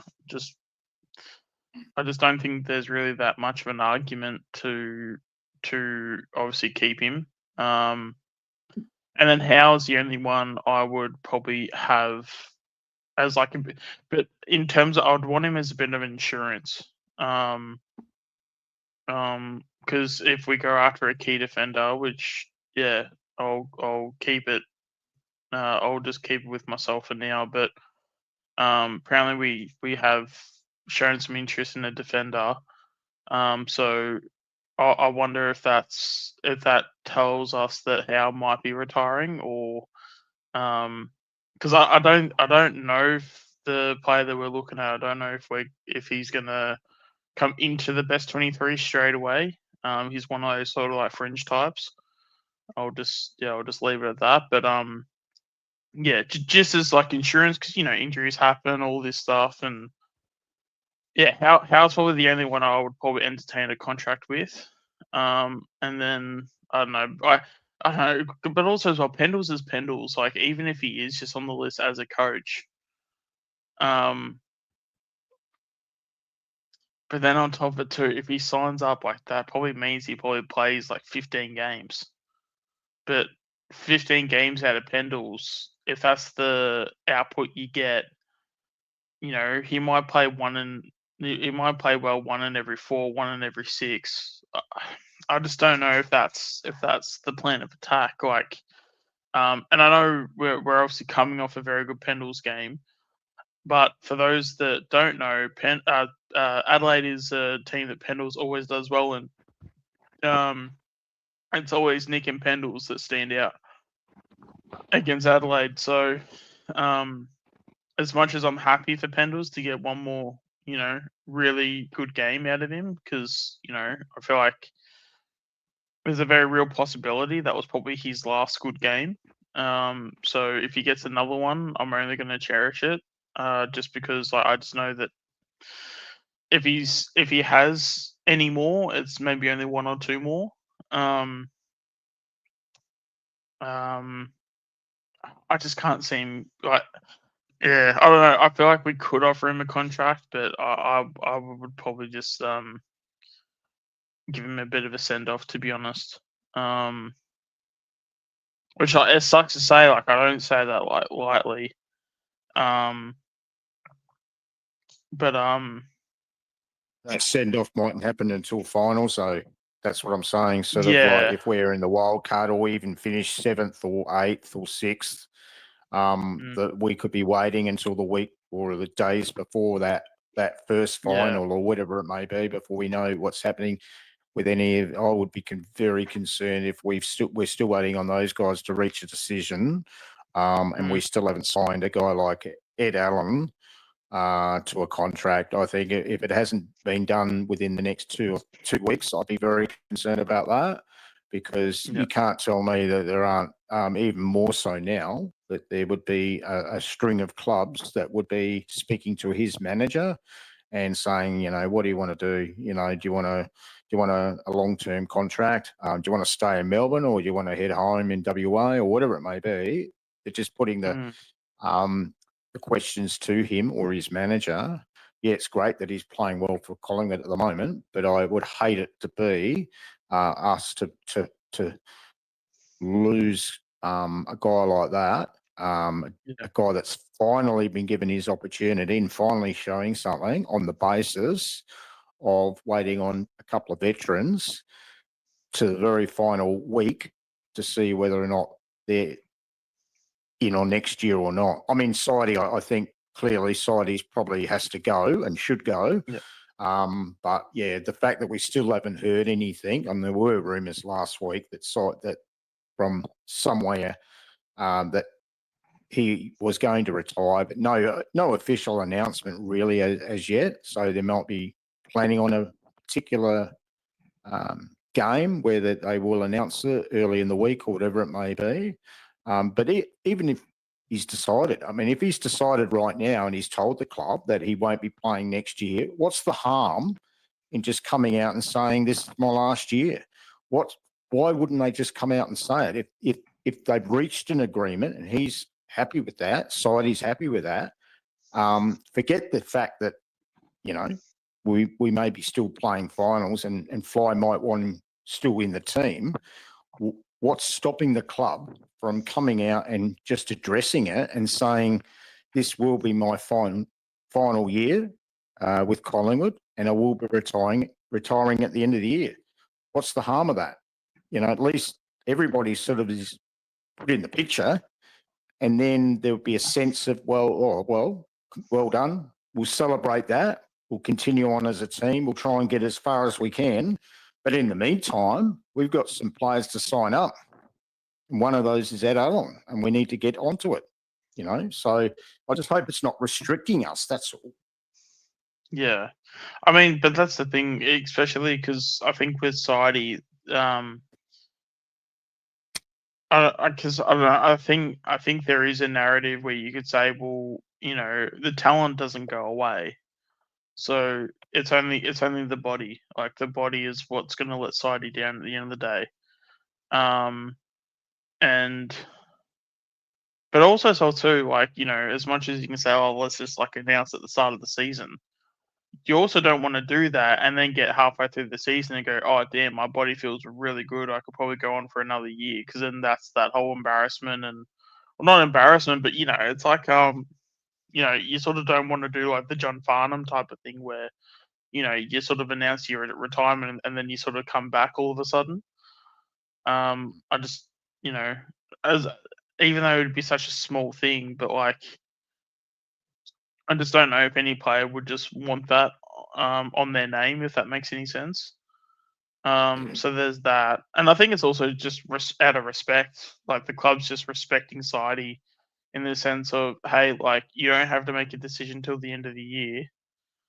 Because, he has been a champion. He does deserve, I know it's what round 21. We've only got a couple rounds to go. It might be, it'll probably be in the lead up to the last round. We probably do ask the question, hey, Sidey, we've sort of given you a bit of time to think about it. You know how you're feeling in your body. What's the call? Are you going to pin it, or are we going to, because I don't know, even for someone like Sidey, even Pendles for that matter, I don't necessarily subscribe to the fact that players end their careers on their own terms. I feel like as much, even if it is the club will come out and be, oh, it's it's on Sidey when he retires, or it's on Pendles when he retires. They will say that publicly, but you can't tell me that there's not a subconscious sort of, yeah, we're happy for you to make the choice, but can you please go in this direction, or can you please go in that direction? If you know what I mean. There's always going to be a subconscious sort of, yes, we want to be respectful because you've been an absolute champion, but we know you're sort of over the hill a bit, and there is that sort of there's a certain direction they want, and it's okay, well, if it doesn't go to plan, how can we give good PR so that we don't insult someone like Sidey or Pendles, but also but still do what's best for the footy club? Because I feel like those things to execute I feel like it's a bit harder than what some people can think, because then it's also, if Sidey gets the shits up or Penrith gets the shits up or whatever, like, that can also create like media, or not media, that can like create like fan backlash. I mean, I wasn't around back in the day, but like when like Peter Dacos was, because I think he was delisted from the club, like people were claiming that he was delisted like too early or something, or retired too early. And then there was, because I remember seeing like a throwback footage of like people going to like his house, like telling him to come out of retirement or for him to sign like another contract or something to that extent. So I wonder if that also plays a bit of a factor as well, because I'm sure there's going to be fans that are going to want Sidey and Pendles to sign on regardless on form. We just have to do what's best for the footy club at the end of the day, and if that's going to upset either Pendles or Sidey, like, it's not that it's our intentions, but we got to do something, right? Yeah. Lucas, I was just going to ask you a question if you're still awake. Sorry, we're talking too much about Collingwood. I know you probably want to end very soon. I wanted to ask you, do you think Geelong can finally get into a grand final from outside the top four? What's your feelings? Are you confident if you don't make top four that you can still ping through and get win a prelim final and get into another grand final? And the other issue is there is there teams currently? I mean, the top 8 or top 10 is close to being set, I think. You'd only be worried about the probably top 4 or 5 anyway. They wouldn't be too concerned about anyone lower than probably 5th anyway. But is there some teams that you would be concerned about playing if you didn't make top 4? Because remembering, it's pretty much an elimination final. If you don't get the top 4, you don't have a second chance. So you sort of have to keep winning. So firstly, are you confident? Do you think you've got the team that will be able to progress if you're not in the top 4, or do you think your Geelong team just has to make top 4 to have any chance? And because if you don't win one of those games, at least you've got the second chance.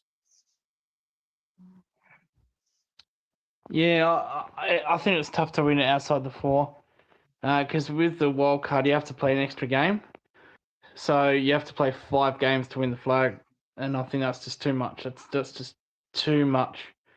Ideally, I'd like to rest older players. I like to rest the Tom Stewarts. I'd like to rest the Tom Atkinsons, who's been fantastic for us last 6 years. But yeah, that obviously him. Well, I'd like to rest him permanently. But who have you got? What's your last 4 weeks? Yeah, our last 3 pretty. Yeah, after this week, our 3 is pretty easy. How many home games? Essendon and Geelong. Yeah, 2 out of 3. So Essendon and Geelong, North at Marvel, Richmond and Geelong. Oh, you've yeah. got the easy beats. You've got the easy beats, mate. It's just 2 guaranteed wins. Essendon, Richmond. Yeah. You'll smack those 2. And what was the one in between that? North at Marvel. Oh, North at Marvel. Well, that's probably the only. That would be the only probably banana peel game, I suppose. Although if North are probably if North are out of the finals contention, they'd probably get smacked. You'd probably smack them there. Even I know what's your record at Marvel. You don't play there much, do you? No, we don't play there much. We played them last year, actually. Yeah, we smacked them by 50, 60 points.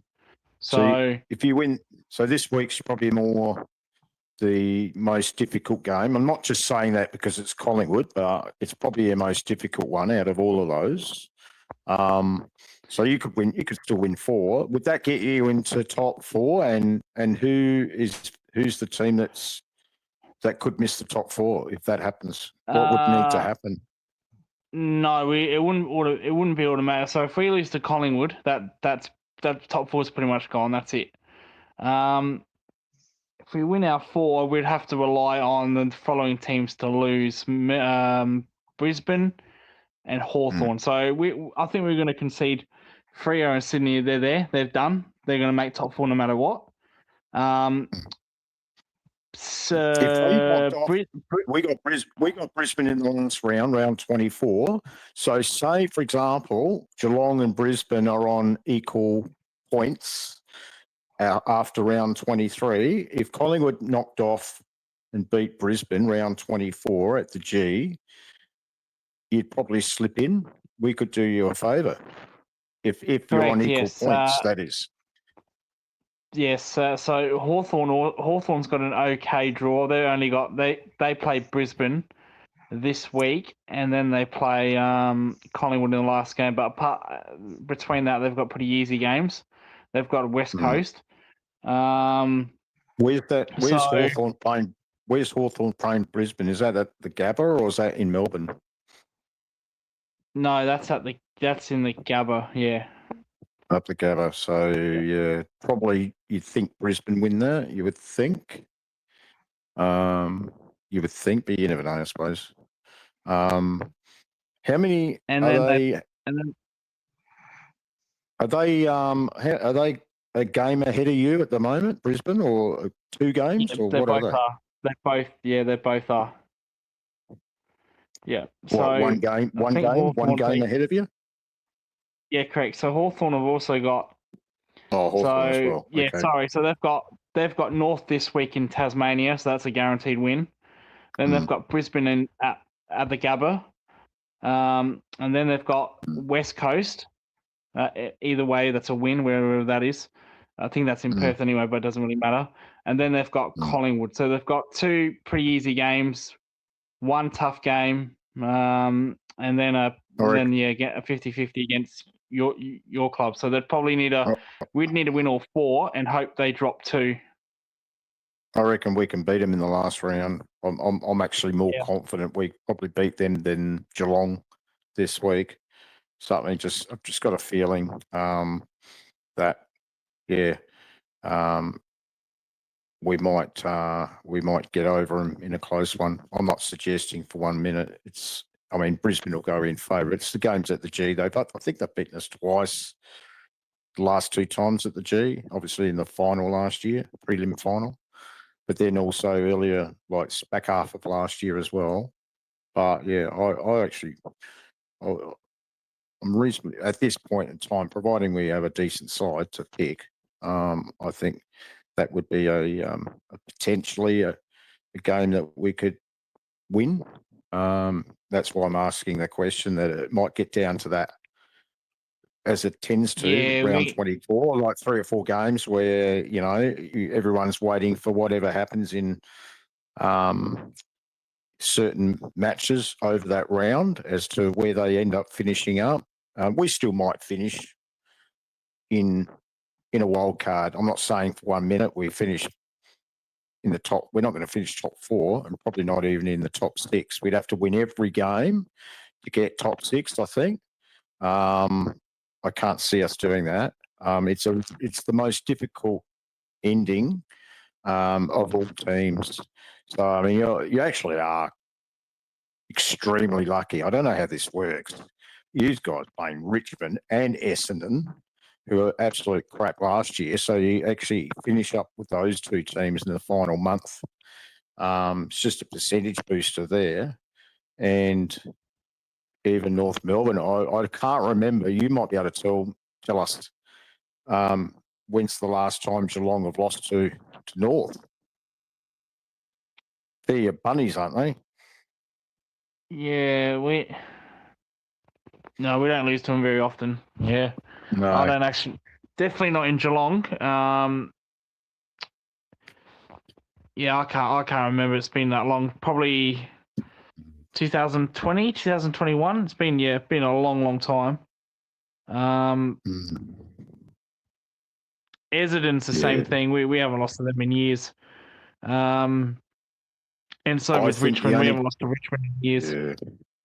I think the only team that you can probably, because I think the Crows are pretty much done their dash now. I think their top 4 chances are pretty much gone after their loss last week. I think they're going to have to rely on Geelong and Brisbane having a drop at least 2 games out of the last 4. I can't see that happening for them to sneak in because, I mean, Sydney, Fremantle and Hawthorn, I think they definitely make it, top 4.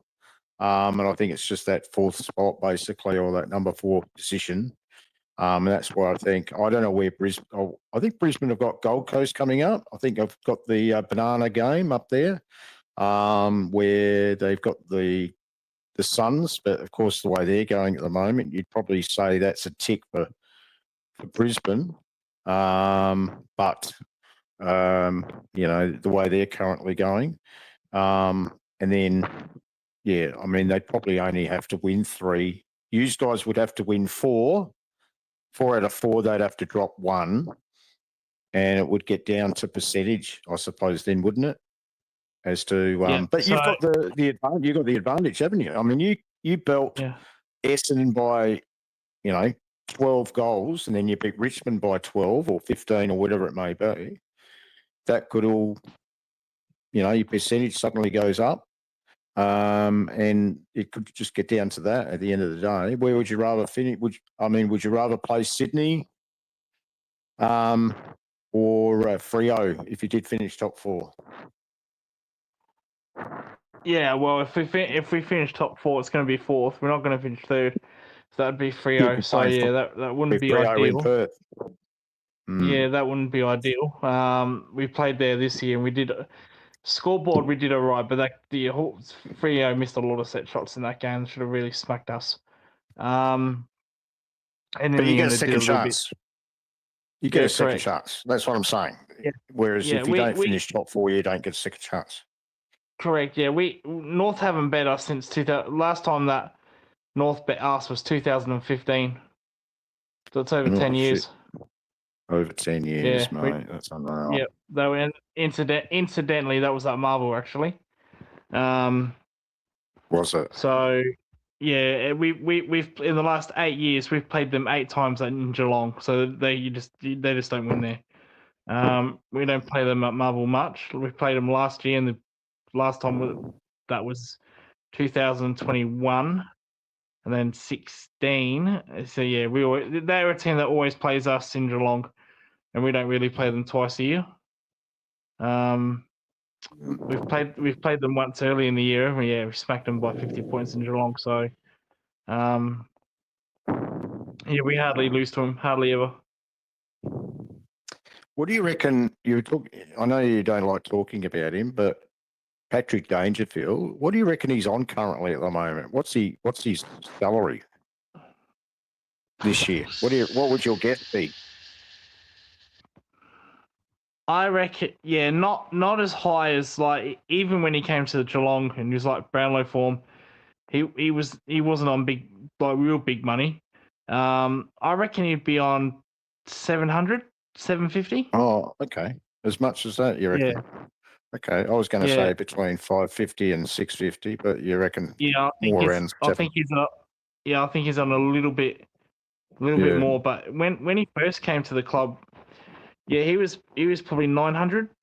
Oh yeah, of course. But it does.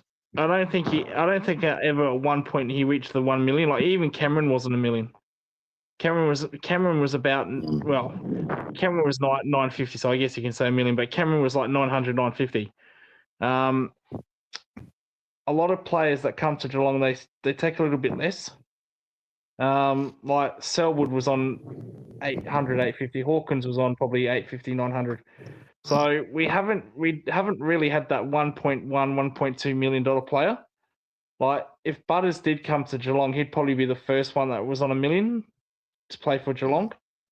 But Danger being captain, he gets extra bonuses and whatnot. So yeah. So if Toby Green comes, like there's obviously interest there, and he's been down at Geelong doing the Jeremy Cameron podcast and all that sort of stuff regularly and all that sort of stuff. He had his hair cut down there and all that. I read as well, but if he did, what would he be earning? Do you think? Nowhere near $1 million. Yeah, he'd be on. But would he be on 850? I reckon he'd be 800, 850, yeah. Hmm. And Maybe how old even is he? 30, 750. is he 32? Is he 32? And how many years would be the best option there for a guy like that? I mean, you're probably not going to get 24 games out of him because he does get injured. I reckon he plays on average about 19, 20 games a year, if that. But I reckon you wouldn't expect him to play 24 games through the year. So what would you say if he could get I'd reckon 2 years 18 games out of him? Yeah. Yeah, I reckon a 2-year deal for probably about 750, 800. So whose spot would he be taking? If I mean, obviously you'd be saying get rid of Warpool, you get rid of some of these other fringe players and all of that. But I mean, if you're going to play Toby Green, he's what? Is he more of a what is he? Is he a mid that plays half forward, or is he a half forward that plays a bit of mid? No, he's a half forward that plays mid, but he's played a lot of forward. He's played a lot of midfield this year because of the GWS Giants injuries. So I reckon. So to answer your question per se, yeah. So he'd probably be on the half forward flank. So the likes of Jack Martin. Squeeze out get rid of him. A guy like that. Yeah. If we get Toby Green's playing. We're not going to put him in the VFL. So, yeah, I don't think he can play full midfield minutes. I'd love him to, but he's not that kind of player. He's like to go. He's like to go. He's like to go. He's probably more useful in the forward line, actually, to be quite honest. And pinch hitting in the midfield when you need him, like for a 10-minute period in a quarter. And then put him back to the forward line because he's if he can kick a couple of goals on top of that. But he's not going to be. He's not a midfielder that's going to get 30 possessions, is he? So I mean, if you can get 20 possessions out of him and 2 goals, you're probably getting a good player, I suppose. But again, it all gets down to it's what we were saying earlier about injuries. Yeah. Brad Close, Yeah, he pushes out. Brad Close has been in and out of the team all year, and he plays that high half forward role. Though he doesn't play midfield, but I reckon that'd be a straight swap. I reckon Toby would come in for Close, and then roll into the midfield at times. You said earlier you didn't think you needed him, though. No, you don't reckon you need him. I reckon we need a neat inside mid. We need a proper inside mid. And they're hard to get because Atkins is 30. He's been around a long time.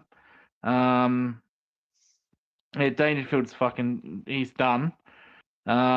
So we need a ready-made inside mid. That's why Zach Butters would be perfect not because it's a top 5 player or whatnot, but because he's an inside mid and we need an inside mid. So and he would be the first. But surely, if you get Zach Butters, I'm not saying it's going to happen, but if it does fall that way, and he surprises everybody and says, "Look, my chosen football club is Geelong, but I want Port Adelaide to be looked after." Geelong aren't going after Toby Green as well, surely. You can't have both of them. Sure. No. It's not a world that the cap could go after both and fit him in the salary cap and correct. What would if Geelong had to reach a decision, they'd take Butters 100%, wouldn't they? And say, well, sorry, Toby, we've got what we want. We need a decent midfielder, and this is a 90%, 95% midfielder that might be able to go down and play the odd here or there up forward, but he's not really a massive goal kicker, Zach Butters. But what you get is a midfielder that actually you're going to keep for 8, 9 years. Yeah. So therefore, I mean, how you get Toby Green I think is good luck with that. That's all I can say. And then you got to try and fit him in the salary cap. You can't tell me, and it doesn't matter whether Danger turns around and says, "Oh, well, sign me up for another year, and I'll play for 400." But you know, you got a guy there that's probably on near the highest salary in Bailey Smith. He won't want to take a pay cut. No, I don't. No, I wouldn't think so. No. So yeah, Butters no doubt would be 1.2, 1.3. I think that was the rumor. He would be actually getting more in Geelong than he would Footscray, to be fair.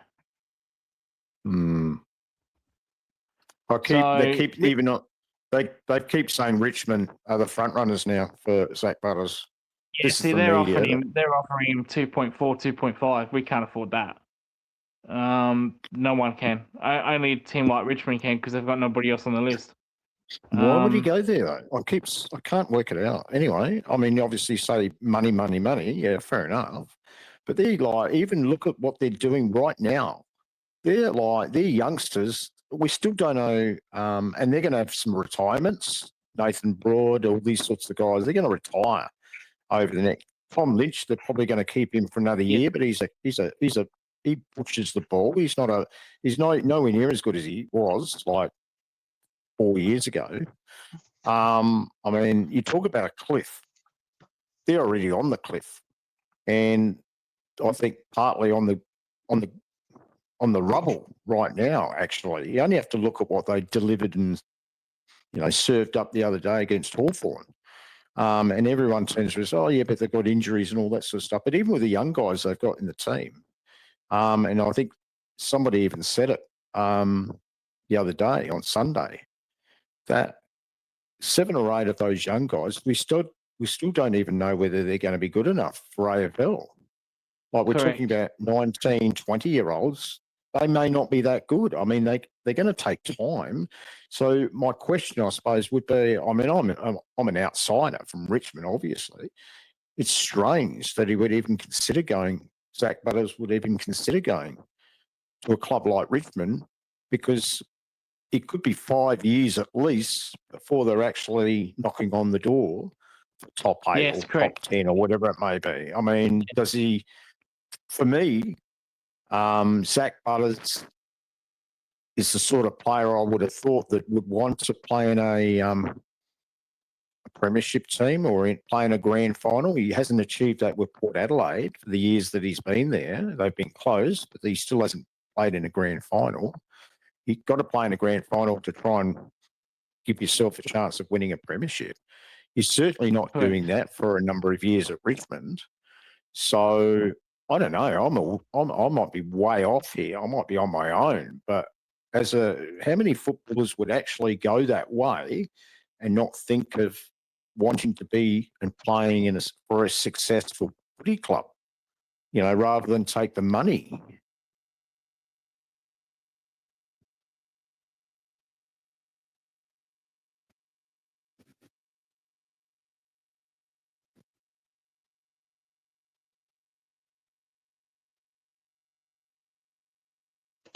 I think the other thing that needs to be taken into account, at least with like Richmond and stuff, I don't believe that Butters has any interest, but Richmond are probably in the market just to up the offer that he's getting. Correct. Yeah. Do you think they're in there to try and improve his monetary or his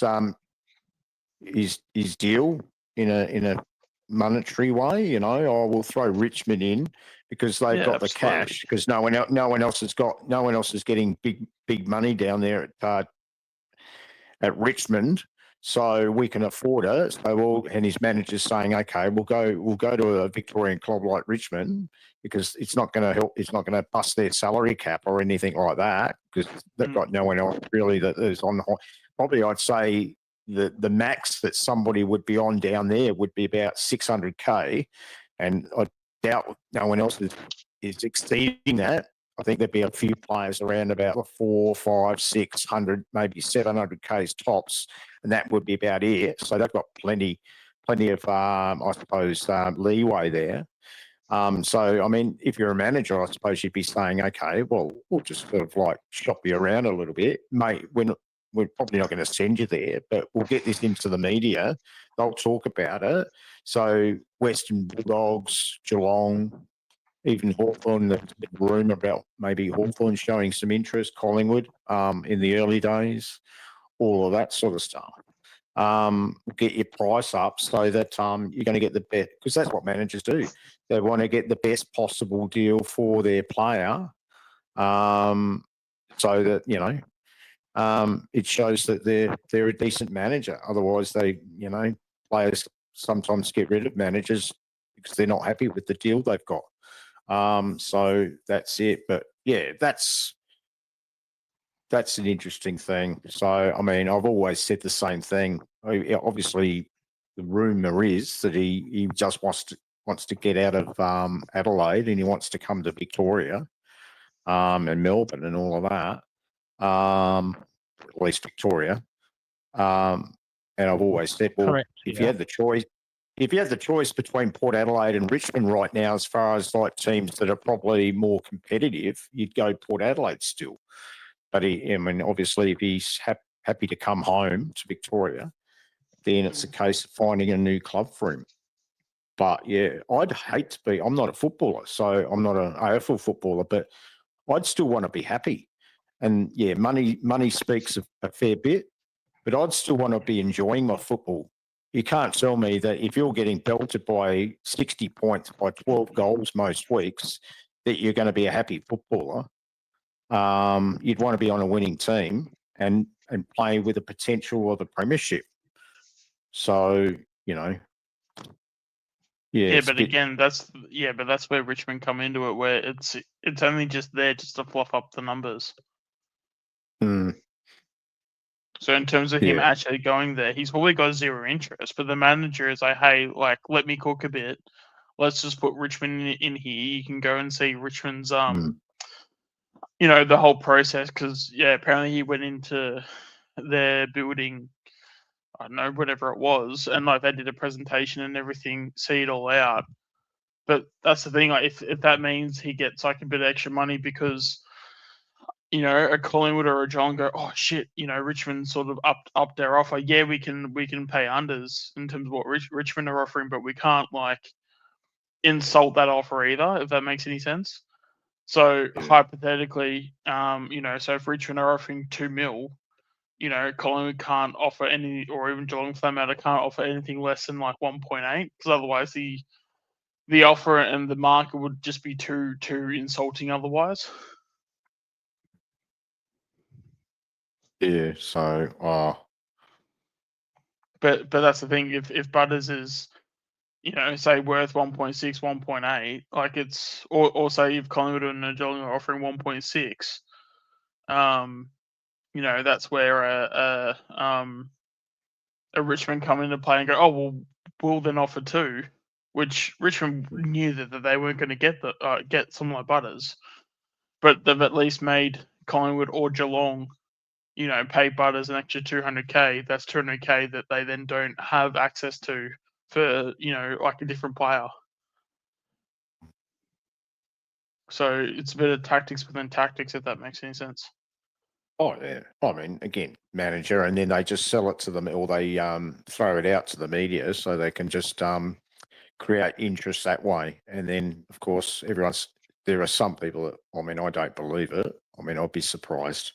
But there are certain people that would be believed, like Richmond supporters would be, honestly, there'd be Richmond supporters thinking, geez, we might get Zach Butters. But like you said, I think it's just a bit of a selling tool to help out Butters as to where he actually does end up. That's my feeling. I've always had that feeling, in my opinion. And I still wouldn't rule out. That's why I'm not ruling out Geelong at all. That's why I asked Lucas about, if you're getting Zach Butters, surely you're not going to get Toby Green as well. I just couldn't see it happening. Not that I know much about the Cats, but yeah, I just couldn't see an area where they could actually afford them both. But you know, who knows? Geelong do some remarkable things with their who they get and what they offer. I mean, they've done it numerous times in the past. Somehow they've squeezed them all in and got away with it. And they've got this knack of doing it. Yeah, it's just mind-boggling anyway. But yeah, still, I wouldn't say that it's impossible though, because like Toby Green, to my knowledge, he is out of contract, so he's not. He doesn't have an existing contract beyond this year. Yeah, he's so free agent. Yeah, exactly. Yeah, so that means he can choose. You know, yeah. Well, not only can he choose, but like, I mean, I know this is like unrealistic, but you know, for all we know, he could just be like, don't care about the money. Give me $200K each year over 2 years, and then that will basically do me. Well, that's how you get it done because. But in saying that, like, I'm sure he'll get paid way more than $200K, but you know, clubs, you know, obviously someone like a Geelong, they'll sort of work within the reason within play, especially if they want to turn up. Because I think it's also because you know I think Toby Green's like 33 as well, so he's not going to come in, or especially with the Geelong model, you know, they don't overpay their players. Or maybe they do, but they don't do it on their salary cap. Just saying if Lucas is still with us and still awake, but yeah. If he wants us to kick us off, Lucas, if you want us to, we'll go. Yeah. Yeah. But yeah, so when it comes to say someone like a Toby Green, because I believe he's 30, he's either 32 or 33. So if you get like say a 2-year deal out of him, and because it'll be you sort of have to do at least 2 years. You might even have to do 3 years. So he goes to 36. And if you can do that, front end the contract as well too, so he gets the majority of his money in the first year. If you have him, I don't know, I feel like 700K is not too much for a player of his skill and standards. And then say in his last year he gets say 500. Well, that's what 7, 14, and then 5. So if he's under 2 mil over 3 years, say 1.8, 1.7 roughly over say 3 years, that definitely gets it done. And that's not. It is a little bit of the salary cap, but compared to other players, like it's not too much. So you can definitely make it work. Yeah, because I think it's also more on the fact that yes, the name Toby Green is yes, it's a big draw factor, and it's going to put bums in seats with the name Toby Green, but given that he's on the wrong age of the older side as well, so he won't have many years left. He's actually past his best. You will get some decent games out of him, but I don't think he plays every week, though. That's what I'm saying, because of his age and he's copying injuries and things like that. I mean, as long as he agreed, he'd probably be happy with that. And Geelong would have to take that on board. But you're probably going to play between 16 and 8, 16, 17 games, something like that, maybe through the year. And they'll pick and choose the games where he plays and things like that. As we know, as Colin would know, you don't want to be picking too many guys over 30, but you want them on the park, you want them on the ground, not missing games all the time. Because suddenly when you start losing players and they're playing less and less, and they're they're becoming a bit of an issue in regards to getting them fit every week. It does cause problems with selection, and also that they're actually stopping the development and any possible younger guy coming in and maybe, getting a bit of a stepping stone as well. So, I mean, yeah, sometimes you can have too many of them, but if you've got, you can have enough, providing they're actually worth their value and they're actually paying their way, and you actually are getting games out of them. But not having them on the field, chewing up your salary and all of that, even though there might be free agents. I mean, you're still, you got somebody there that's actually not playing. Then you start weighing up whether or not, in hindsight, it was the right decision or not. Anyone over the age of 30, you're going to get that. But I think as long as Geelong know, if it is Geelong, they need to understand that the Toby Green that we're seeing now at 32 is not the Toby Green that we saw 4 or 5 years ago. He's not. Yep. He's not the same player. He's still decent, but he's not that. He was more of an explosive player that played a lot, sort of like on, and he still is. He plays on what you would call on the line, or basically, plays with emotion and all that sort of stuff. You're still going to get that, but whether you get many games out of him, it's probably the only issue you need to worry about there. And I suppose if he chooses the Cats, then the Cats got to work it through, don't they? They just got to work it through. I'm sure he'll be a decent player for them at the end of the day. So 1 or 2 years probably. I wouldn't go any more than 2 personally. At that age, I don't think he's the sort of bloke that, if he wants to get out of GWS and wants to go to Geelong, I think he'd probably be happy with that. Yep. So Lucas, are you still there? You might be asleep. He's done pretty well to last this long. He has. I kept him going. That's why I asked him a question not that 20 minutes ago or whatever. To keep him. Yeah, but I should have asked him then. Do you want us to rack off? And all of that. But so I've got nothing much else to say really. Pretty tired. Unless we wait until he tries to wake up. I don't know what you want to do, Sean. I'm just chilling at the moment, so I'm easy going. What do you reckon? Have you got any? I was going to ask you about what was I going to say? What was I going to say? I'm trying to think. I was going to ask you about Spindling, actually. Where do you reckon his best position is?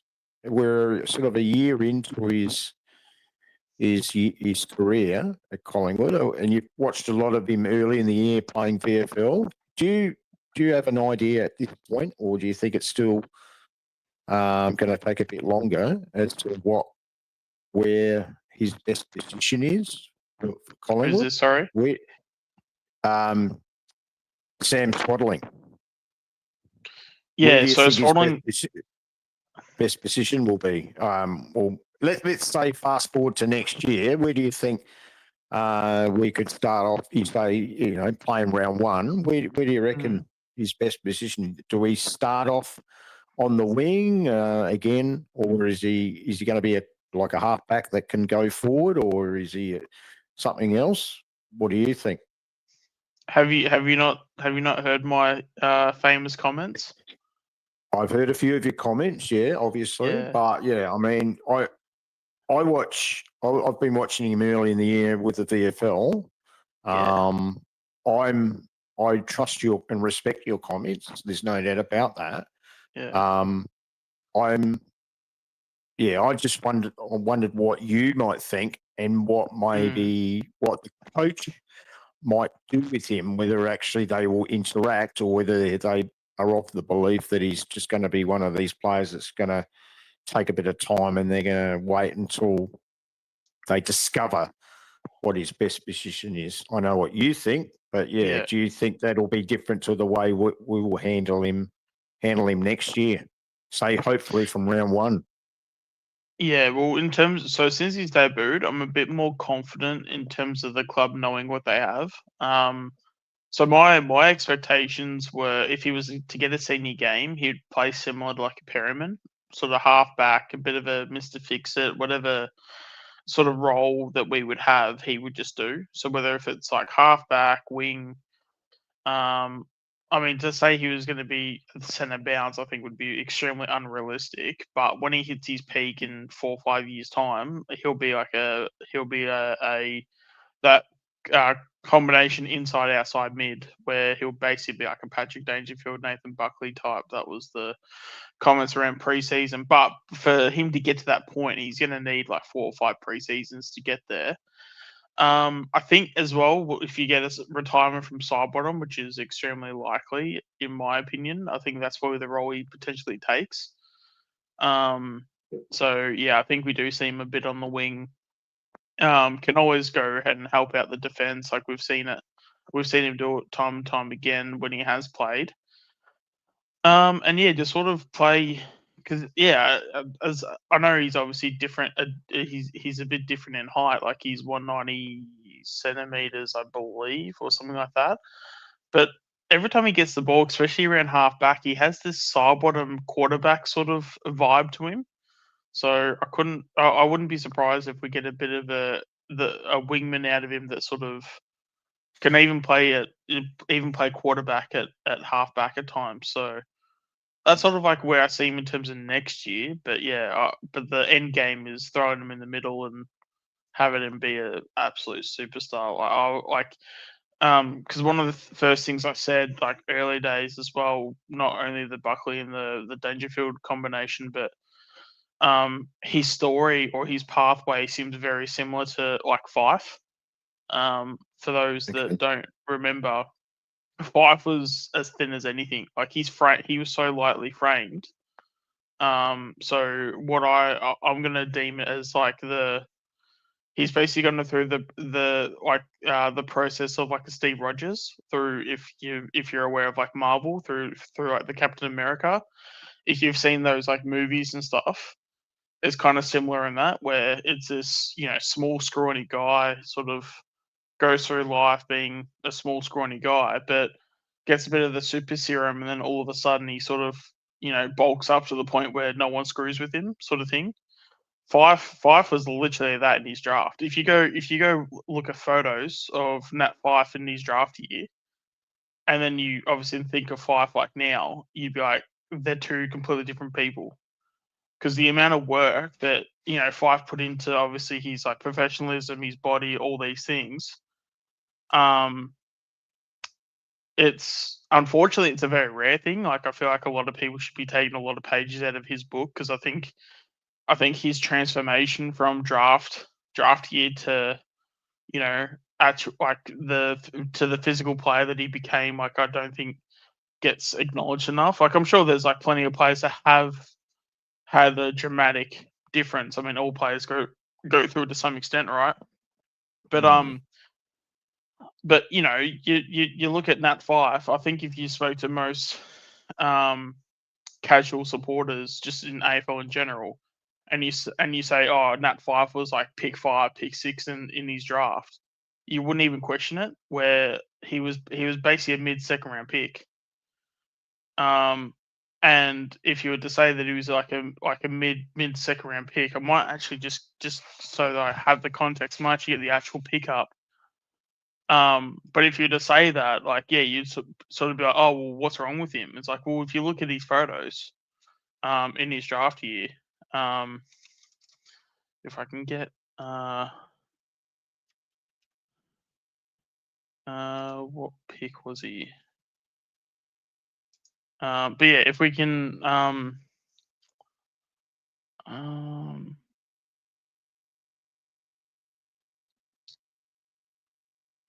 see if I can get it up.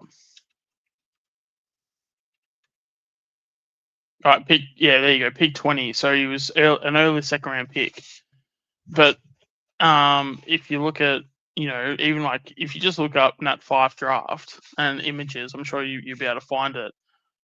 You wouldn't even think you wouldn't even think that the kid, I mean, he was even lucky. If it even felt like he was even lucky to even be a pick 20 because he was so lightly framed and all that stuff. And then you look at a photo of him like in his prime, and it's like, it's like night and day difference.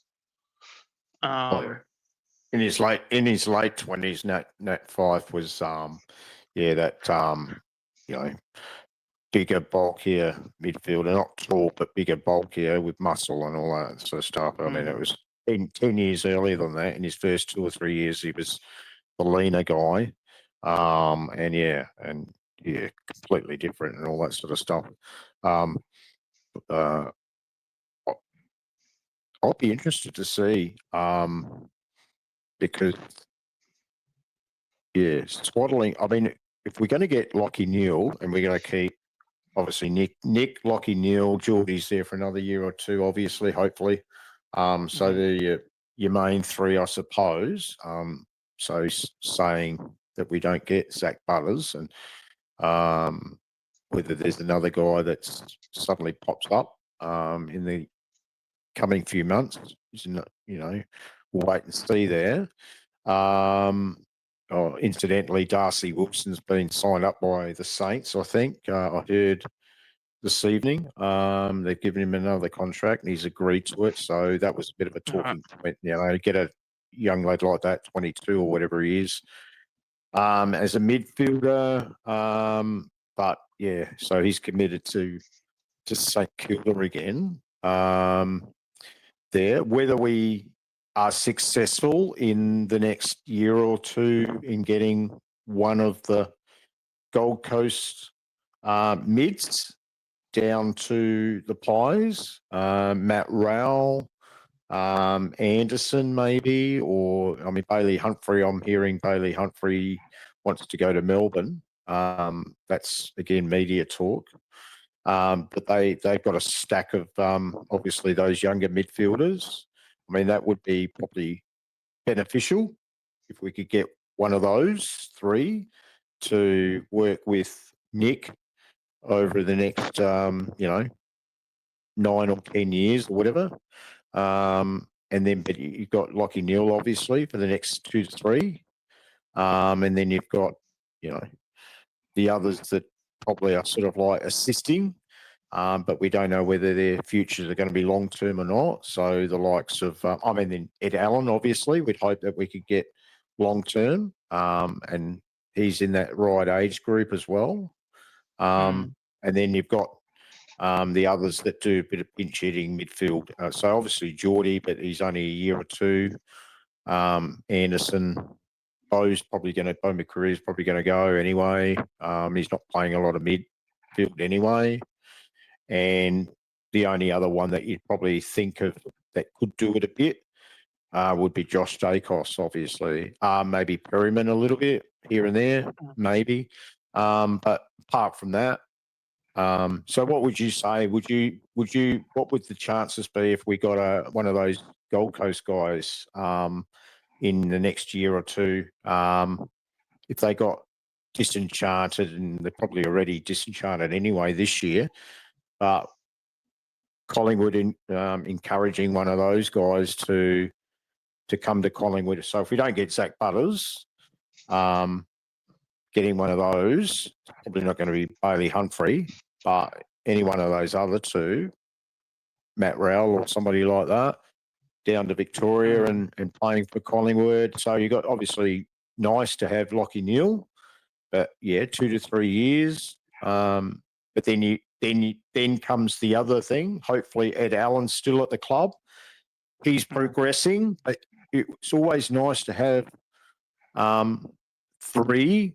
It's not such a bad thing to have even 4 good midfielders that you can choose from. But if you've got 3 that are definitely playing AFL football week after week, that's always good. And even as we've seen this year, Nick's playing a fair bit up in the forward line anyway. he's kicking goals. So he's actually going and doing quite well up there.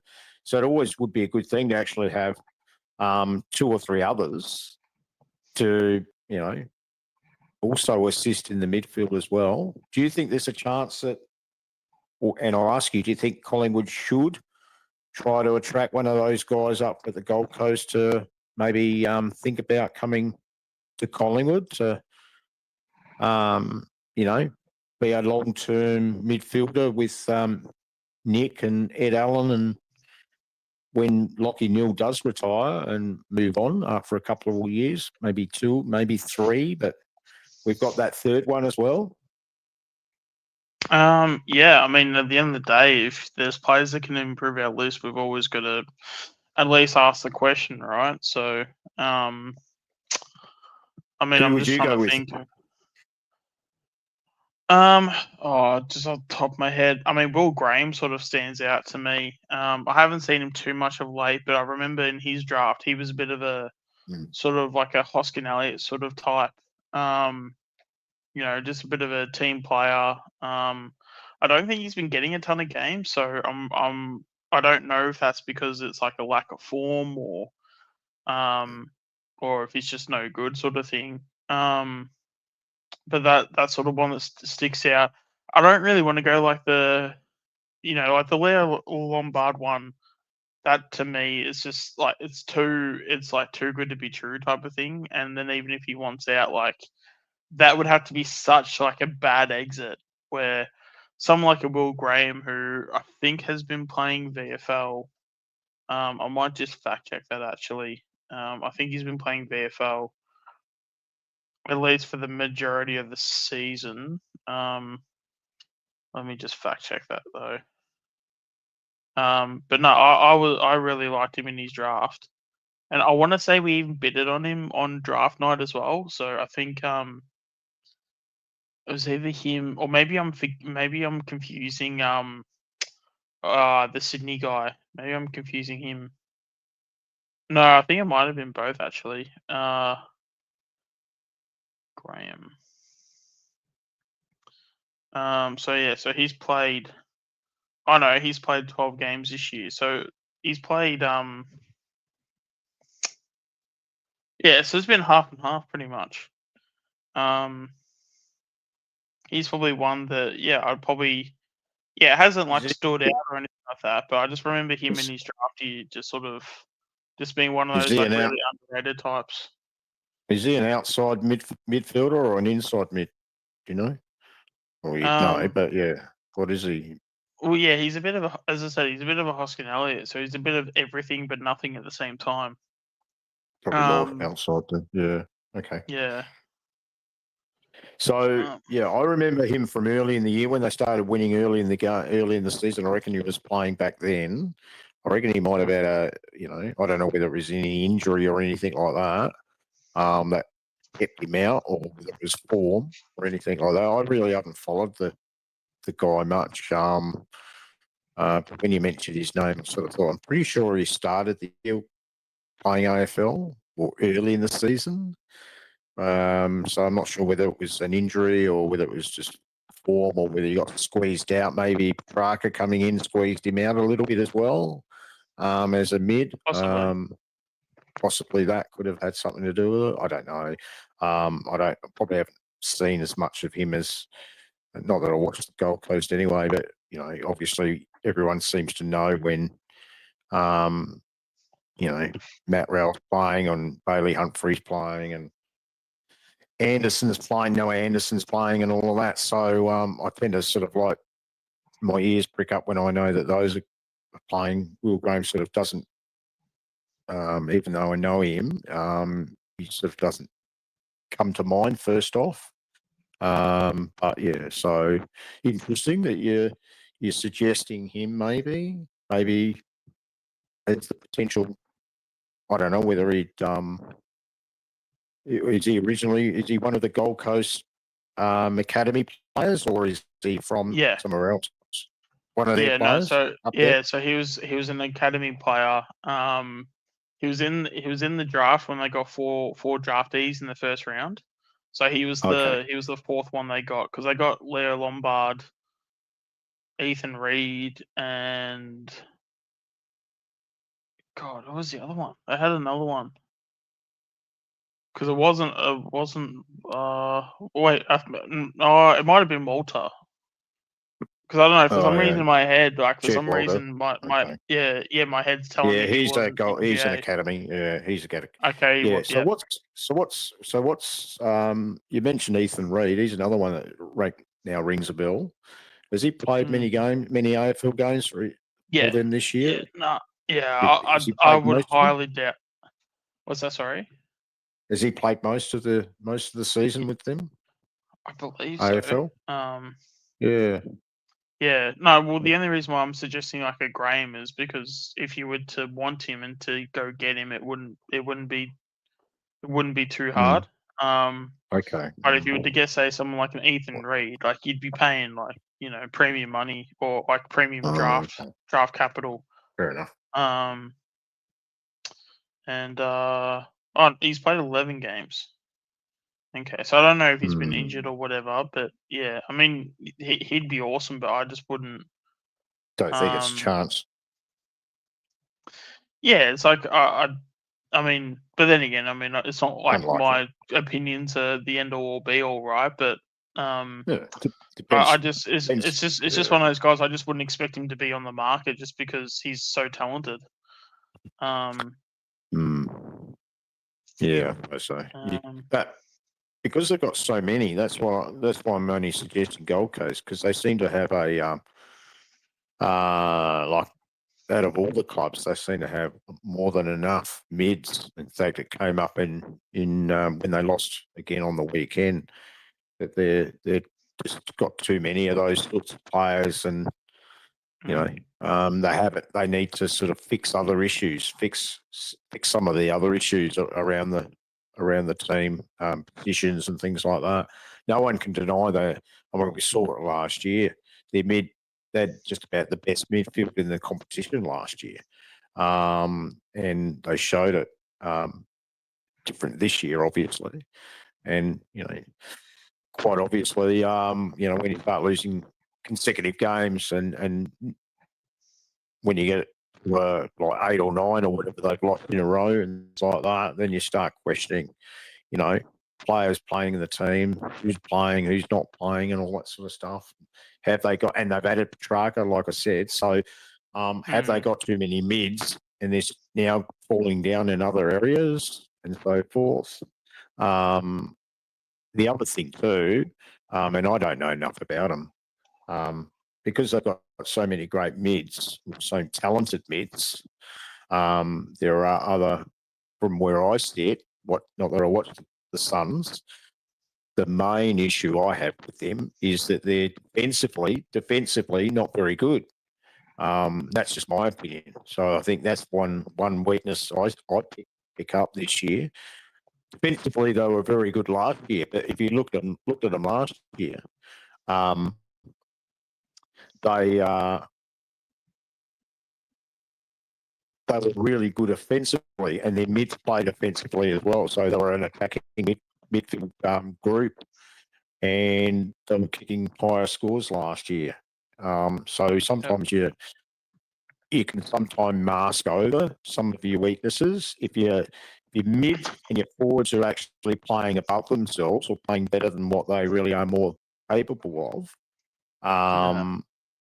Then it's sometimes you can get away with maybe a deficiency or some deficiencies in defence. I was just going to add another guy that plays a bit half forward mid and also is Tuke Miller. There's another one as well, obviously. Sort of he ranges more so probably more forward. But yeah, he's played mid as well. So, I mean, you could say, I think they probably would have 5 or 6. I just wonder whether that's just too many. And there's a 2 or 3, I think, that play very similarly. So I just, because I mean, even with Took though, Took is I just don't see him leaving. Like he just seems too much. He's too much a part of the fabric over there. Like he's No, he's one of not gonna those like leave. club guys. Yeah. No, I don't think he's going to leave. I was just saying, I was just including him in the midfield, Yeah. more of the older, slightly older age group, obviously. Yeah. No, I don't think he's going to leave. I think he's pretty much cemented. I couldn't see him leaving the Gold Coast. I think he's happy up there anyway. Yeah, if there's anyone that bled Gold Coast colours, it'd be that guy for sure. Yeah, no, he'd be he'd be the last one I think that would actually leave. To me, nothing would. He'd need a crowbar to get him out. To be quite honest, I can't see that happening. Yeah. Definitely. Yeah, I just think watch this space, particularly after how things are going with them this year. Don't be surprised if we get a bit of movement there. And I'm not saying they'll be happy to come to Collingwood. I'm just to see it's an area that we could probably pursue. Looks like we're going to get Lachie Neale. But then I'm looking towards what happens beyond that, what happens after that, after the next, after 2028 and 2029, that you still will want Nick playing with somebody else. Yes.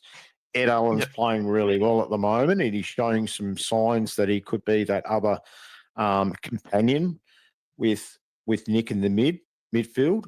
But it's always it's not a bad thing to have a couple more as well, or at least three decent guys to choose from. And there's always the chance that if you lose one of your mids through injury, if you've got a bit of depth there, that's always a good thing. There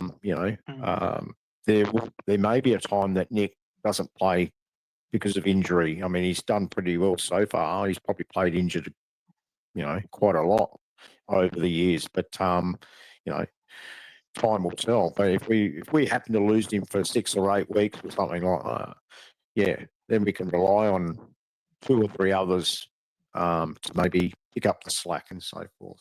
I just think watch this space with Gold Coast, because as far as any other club is concerned, there's not a lot of people that you could actually target and choose.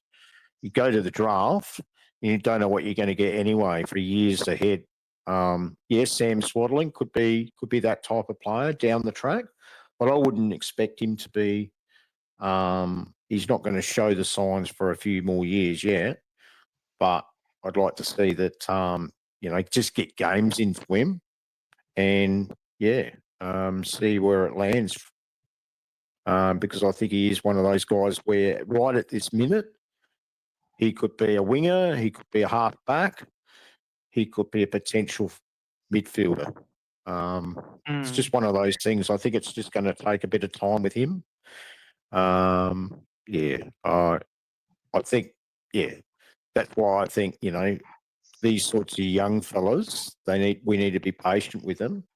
And, the best way of developing them, I think, is always going to be in the AFL rather than the VFL. He's played enough VFL football, but I think time is right now where he can actually just continue to develop, play with Nick, play with Ed Allen, play with guys like that, with the younger group, and get games into him, and things will work out hopefully, as it will with Saxena.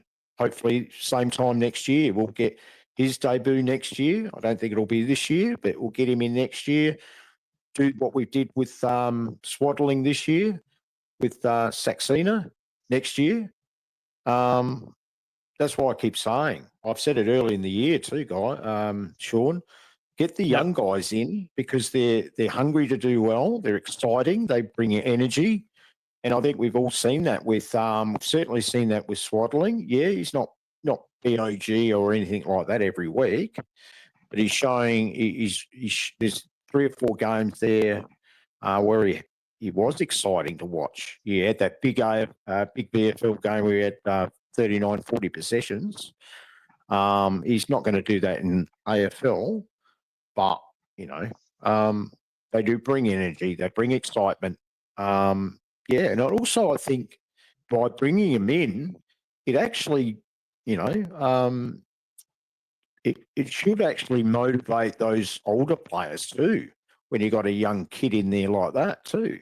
To have a young kid running around doing some special things, it actually, should get the older guys ticking as well. Yeah, absolutely. I mean, I'm even just checking some of the stats through the Gold Coast and their VFL. Just quietly, I'm really happy that Zach Evans is playing well because he's a former he's a former cricketer, the Ringwood Rams. That was like one of the clubs I was at. Because he played for the Renegades for a few games. Even got some Victorian games as well. Then Gold Coast signed him up as a Category B rookie.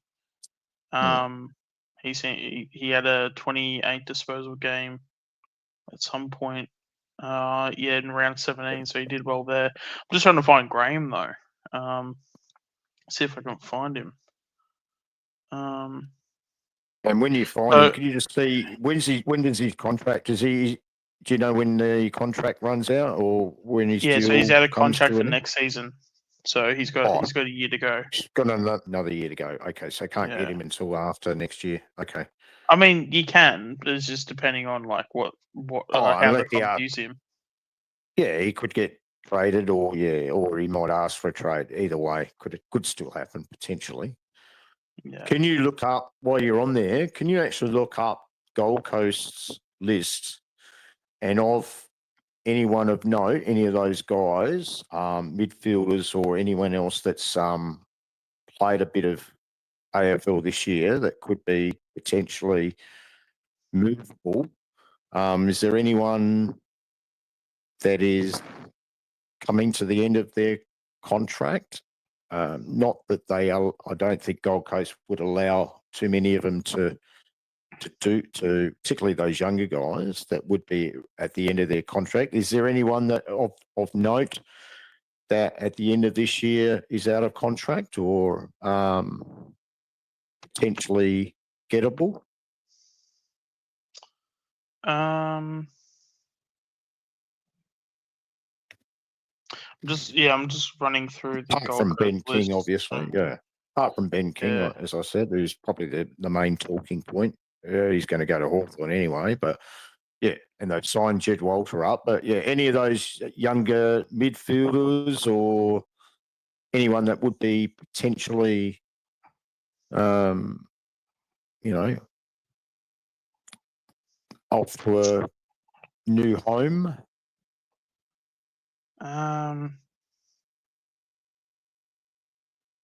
Sort of, like I'm reading like a few names and stuff. There's just no one to like. I mean, there's names sticking out, but like they're all like talented and that. And it's Bailey Humphrey, obviously. Yeah. I think he's, as I said, I think the chances are that the stories are he wants to go to Melbourne. And I think Matt Rowell is the other one that's down, whether it's this year or next year. I think he's probably, another big name that could be connected. Because he's from Victoria anyway, there's always going to be a story or two relating to him wanting to get out of Queensland and come back to Victoria, obviously. But I don't know enough about the Gold Coast players. As I said, I only just the general talented players I know. I wouldn't know, and unless I looked them up myself, I wouldn't be able to come up with too many names off the top of my head. I'd like to know where, speaking of a Graham though, there's a Caleb Graham at Gold Coast. I wonder if, because he's 194 centimeters. I'm looking every time I'm going round by round. His stats keep popping up to me. He's always getting around like 20 disposals. It would take anywhere between 10 to 12 marks. He's 194, so would he be related to? I wouldn't think not? So, but who? Common who name, isn't it? He could be just same surname. but that's just one name that's sort of like sticking out. Mm. Um, I'm just sort of thinking if there are players that are just not happy there after what's going on this year, I mean, why not, start talking to them? Why not? They're not going to play finals. Get onto them. Check out, speak to their managers, find out what they're thinking. Are they, and also, is there any there that if they're not originally Gold Coast academy players, and I suppose you've got more chance of getting the non-Gold Coast academy players out of there. There's probably not a lot, but you might be lucky to get a couple or one at least. The other thing too is, you always dangle the line that how would you like to play for a club like Collingwood, where you're going to be playing in front of 70,000, 80,000, 90,000, and you got Anzac Day, you got all these games, and so you got this Friday night games, standalone Friday night games, and all that sort of stuff at the MCG, and even when you play in the state, you're going to be playing in absolute jam-packed stadiums elsewhere. I mean, as a young fella, that would probably interest you as well. And particularly those guys that are probably on the fringe, that are getting squeezed out and so forth. You'd go after those sorts of guys. I'm not sure potentially our chances or anyone's chances of getting too many of those academy players out of Gold Coast. But you won't know unless you have a crack, have a go. Yeah. Yeah, and you never know. There might be some guys that are only playing a handful of games that just can't break in there, because you've got so many midfielders already in the team. And then you add Christian Petrarca. I mean, he's certainly not going anywhere. He's going to stick around there again next year, obviously. I think he got 3 or 4 years anyway. So, I mean, he's not. Yeah, he's on a big contract. Yeah. So he might have even got 5 years, I think. But he's not going to go anywhere. So, I mean, as a young fella, you'd want to be playing AFL football, obviously. So, is a young fella going to be happy sticking around playing reserves football or VFL football for another 2-3 years, or are they going to seriously think about moving interstate and playing for a big club? The money may not necessarily be much different, but you could dangle that carrot and say, okay, how would you like to come to a club, play with Nick, do that sort of like selling tool, use that selling tool there, and then, of course, the big games as a potential, leverage as well. Yeah. And you just might strike, you might get somebody, and it may not happen for a couple of years, 2 or 3 years, until their early 20s or whatever, 22, 23 even. You might be facing the same situation that we're seeing with Ed Allen right now, 22, 23 years of age and biding your time. But then, how would you like to be in your early 20s? How would you like to be playing AFL football with the likes of Nick Dacos, Ed Allen, and people like that? Just throwing it out there. You'd like to think that you could be speaking to even people like that might, all they need to do is just break in there, have a chance. If you're not going to get that chance with Gold Coast because of the strangle hold of mids that they're going to, and obviously they're going to try and keep as many of them as possible. How patient are these young fellas going to be?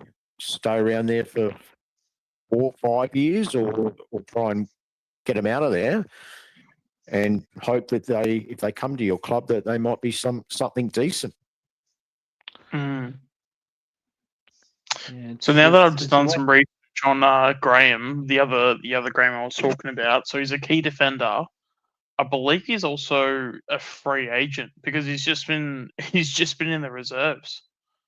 Because he's 25, I'd imagine he's turning 26. Has he had a birthday? No, he hasn't. So yeah, he'll be 26 in September. If we're looking for a key defender, like I actually wouldn't be mad at this one, to be honest. Because he's been taking a ton of marks. He's getting anywhere between 18 to 20 disposals.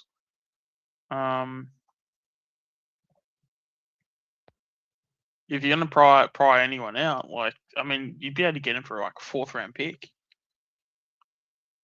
because he hasn't even played a game yet.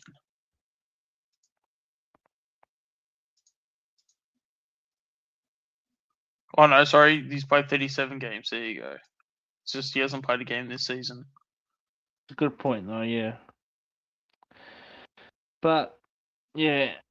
Anyway, I'm gonna call it a night. It's actually. Yeah, we've hit the 4-hour mark. Jeez, I was only hoping for an hour. We've gone 4 hours. Bloody hell. No, I'd like to thank you too, Daz, also, for coming on and making the show go by. You know, without you guys, the show doesn't go on. I'd like to thank Bo earlier, Void and Ray, Chris earlier as well. All the people in the chat as well. So Anthony, he's been with us since we've started it. Peter as well. Josh came on for a little bit. Matt as well at the start. I think that's about it. If we forget anyone, I do apologise. Chris, I think we've got everyone there, didn't we? Yep. That's it. There we go. And of course for you too, Chris, and for Sean and Daz as well. So I think that bloody covers it. It's fantastic. So yeah, thanks guys, for staying up. And I know it's late, but yeah, I was only hoping to do this for an hour, and yeah, we got 4. So it's fantastic. And once again, you drive the show. You pick the comments. You decide where the show goes. And I'd like to thank every one of you for joining the stream. So thank you very much for all, and we will see you next time on the Geelong Zone. Goodbye for now.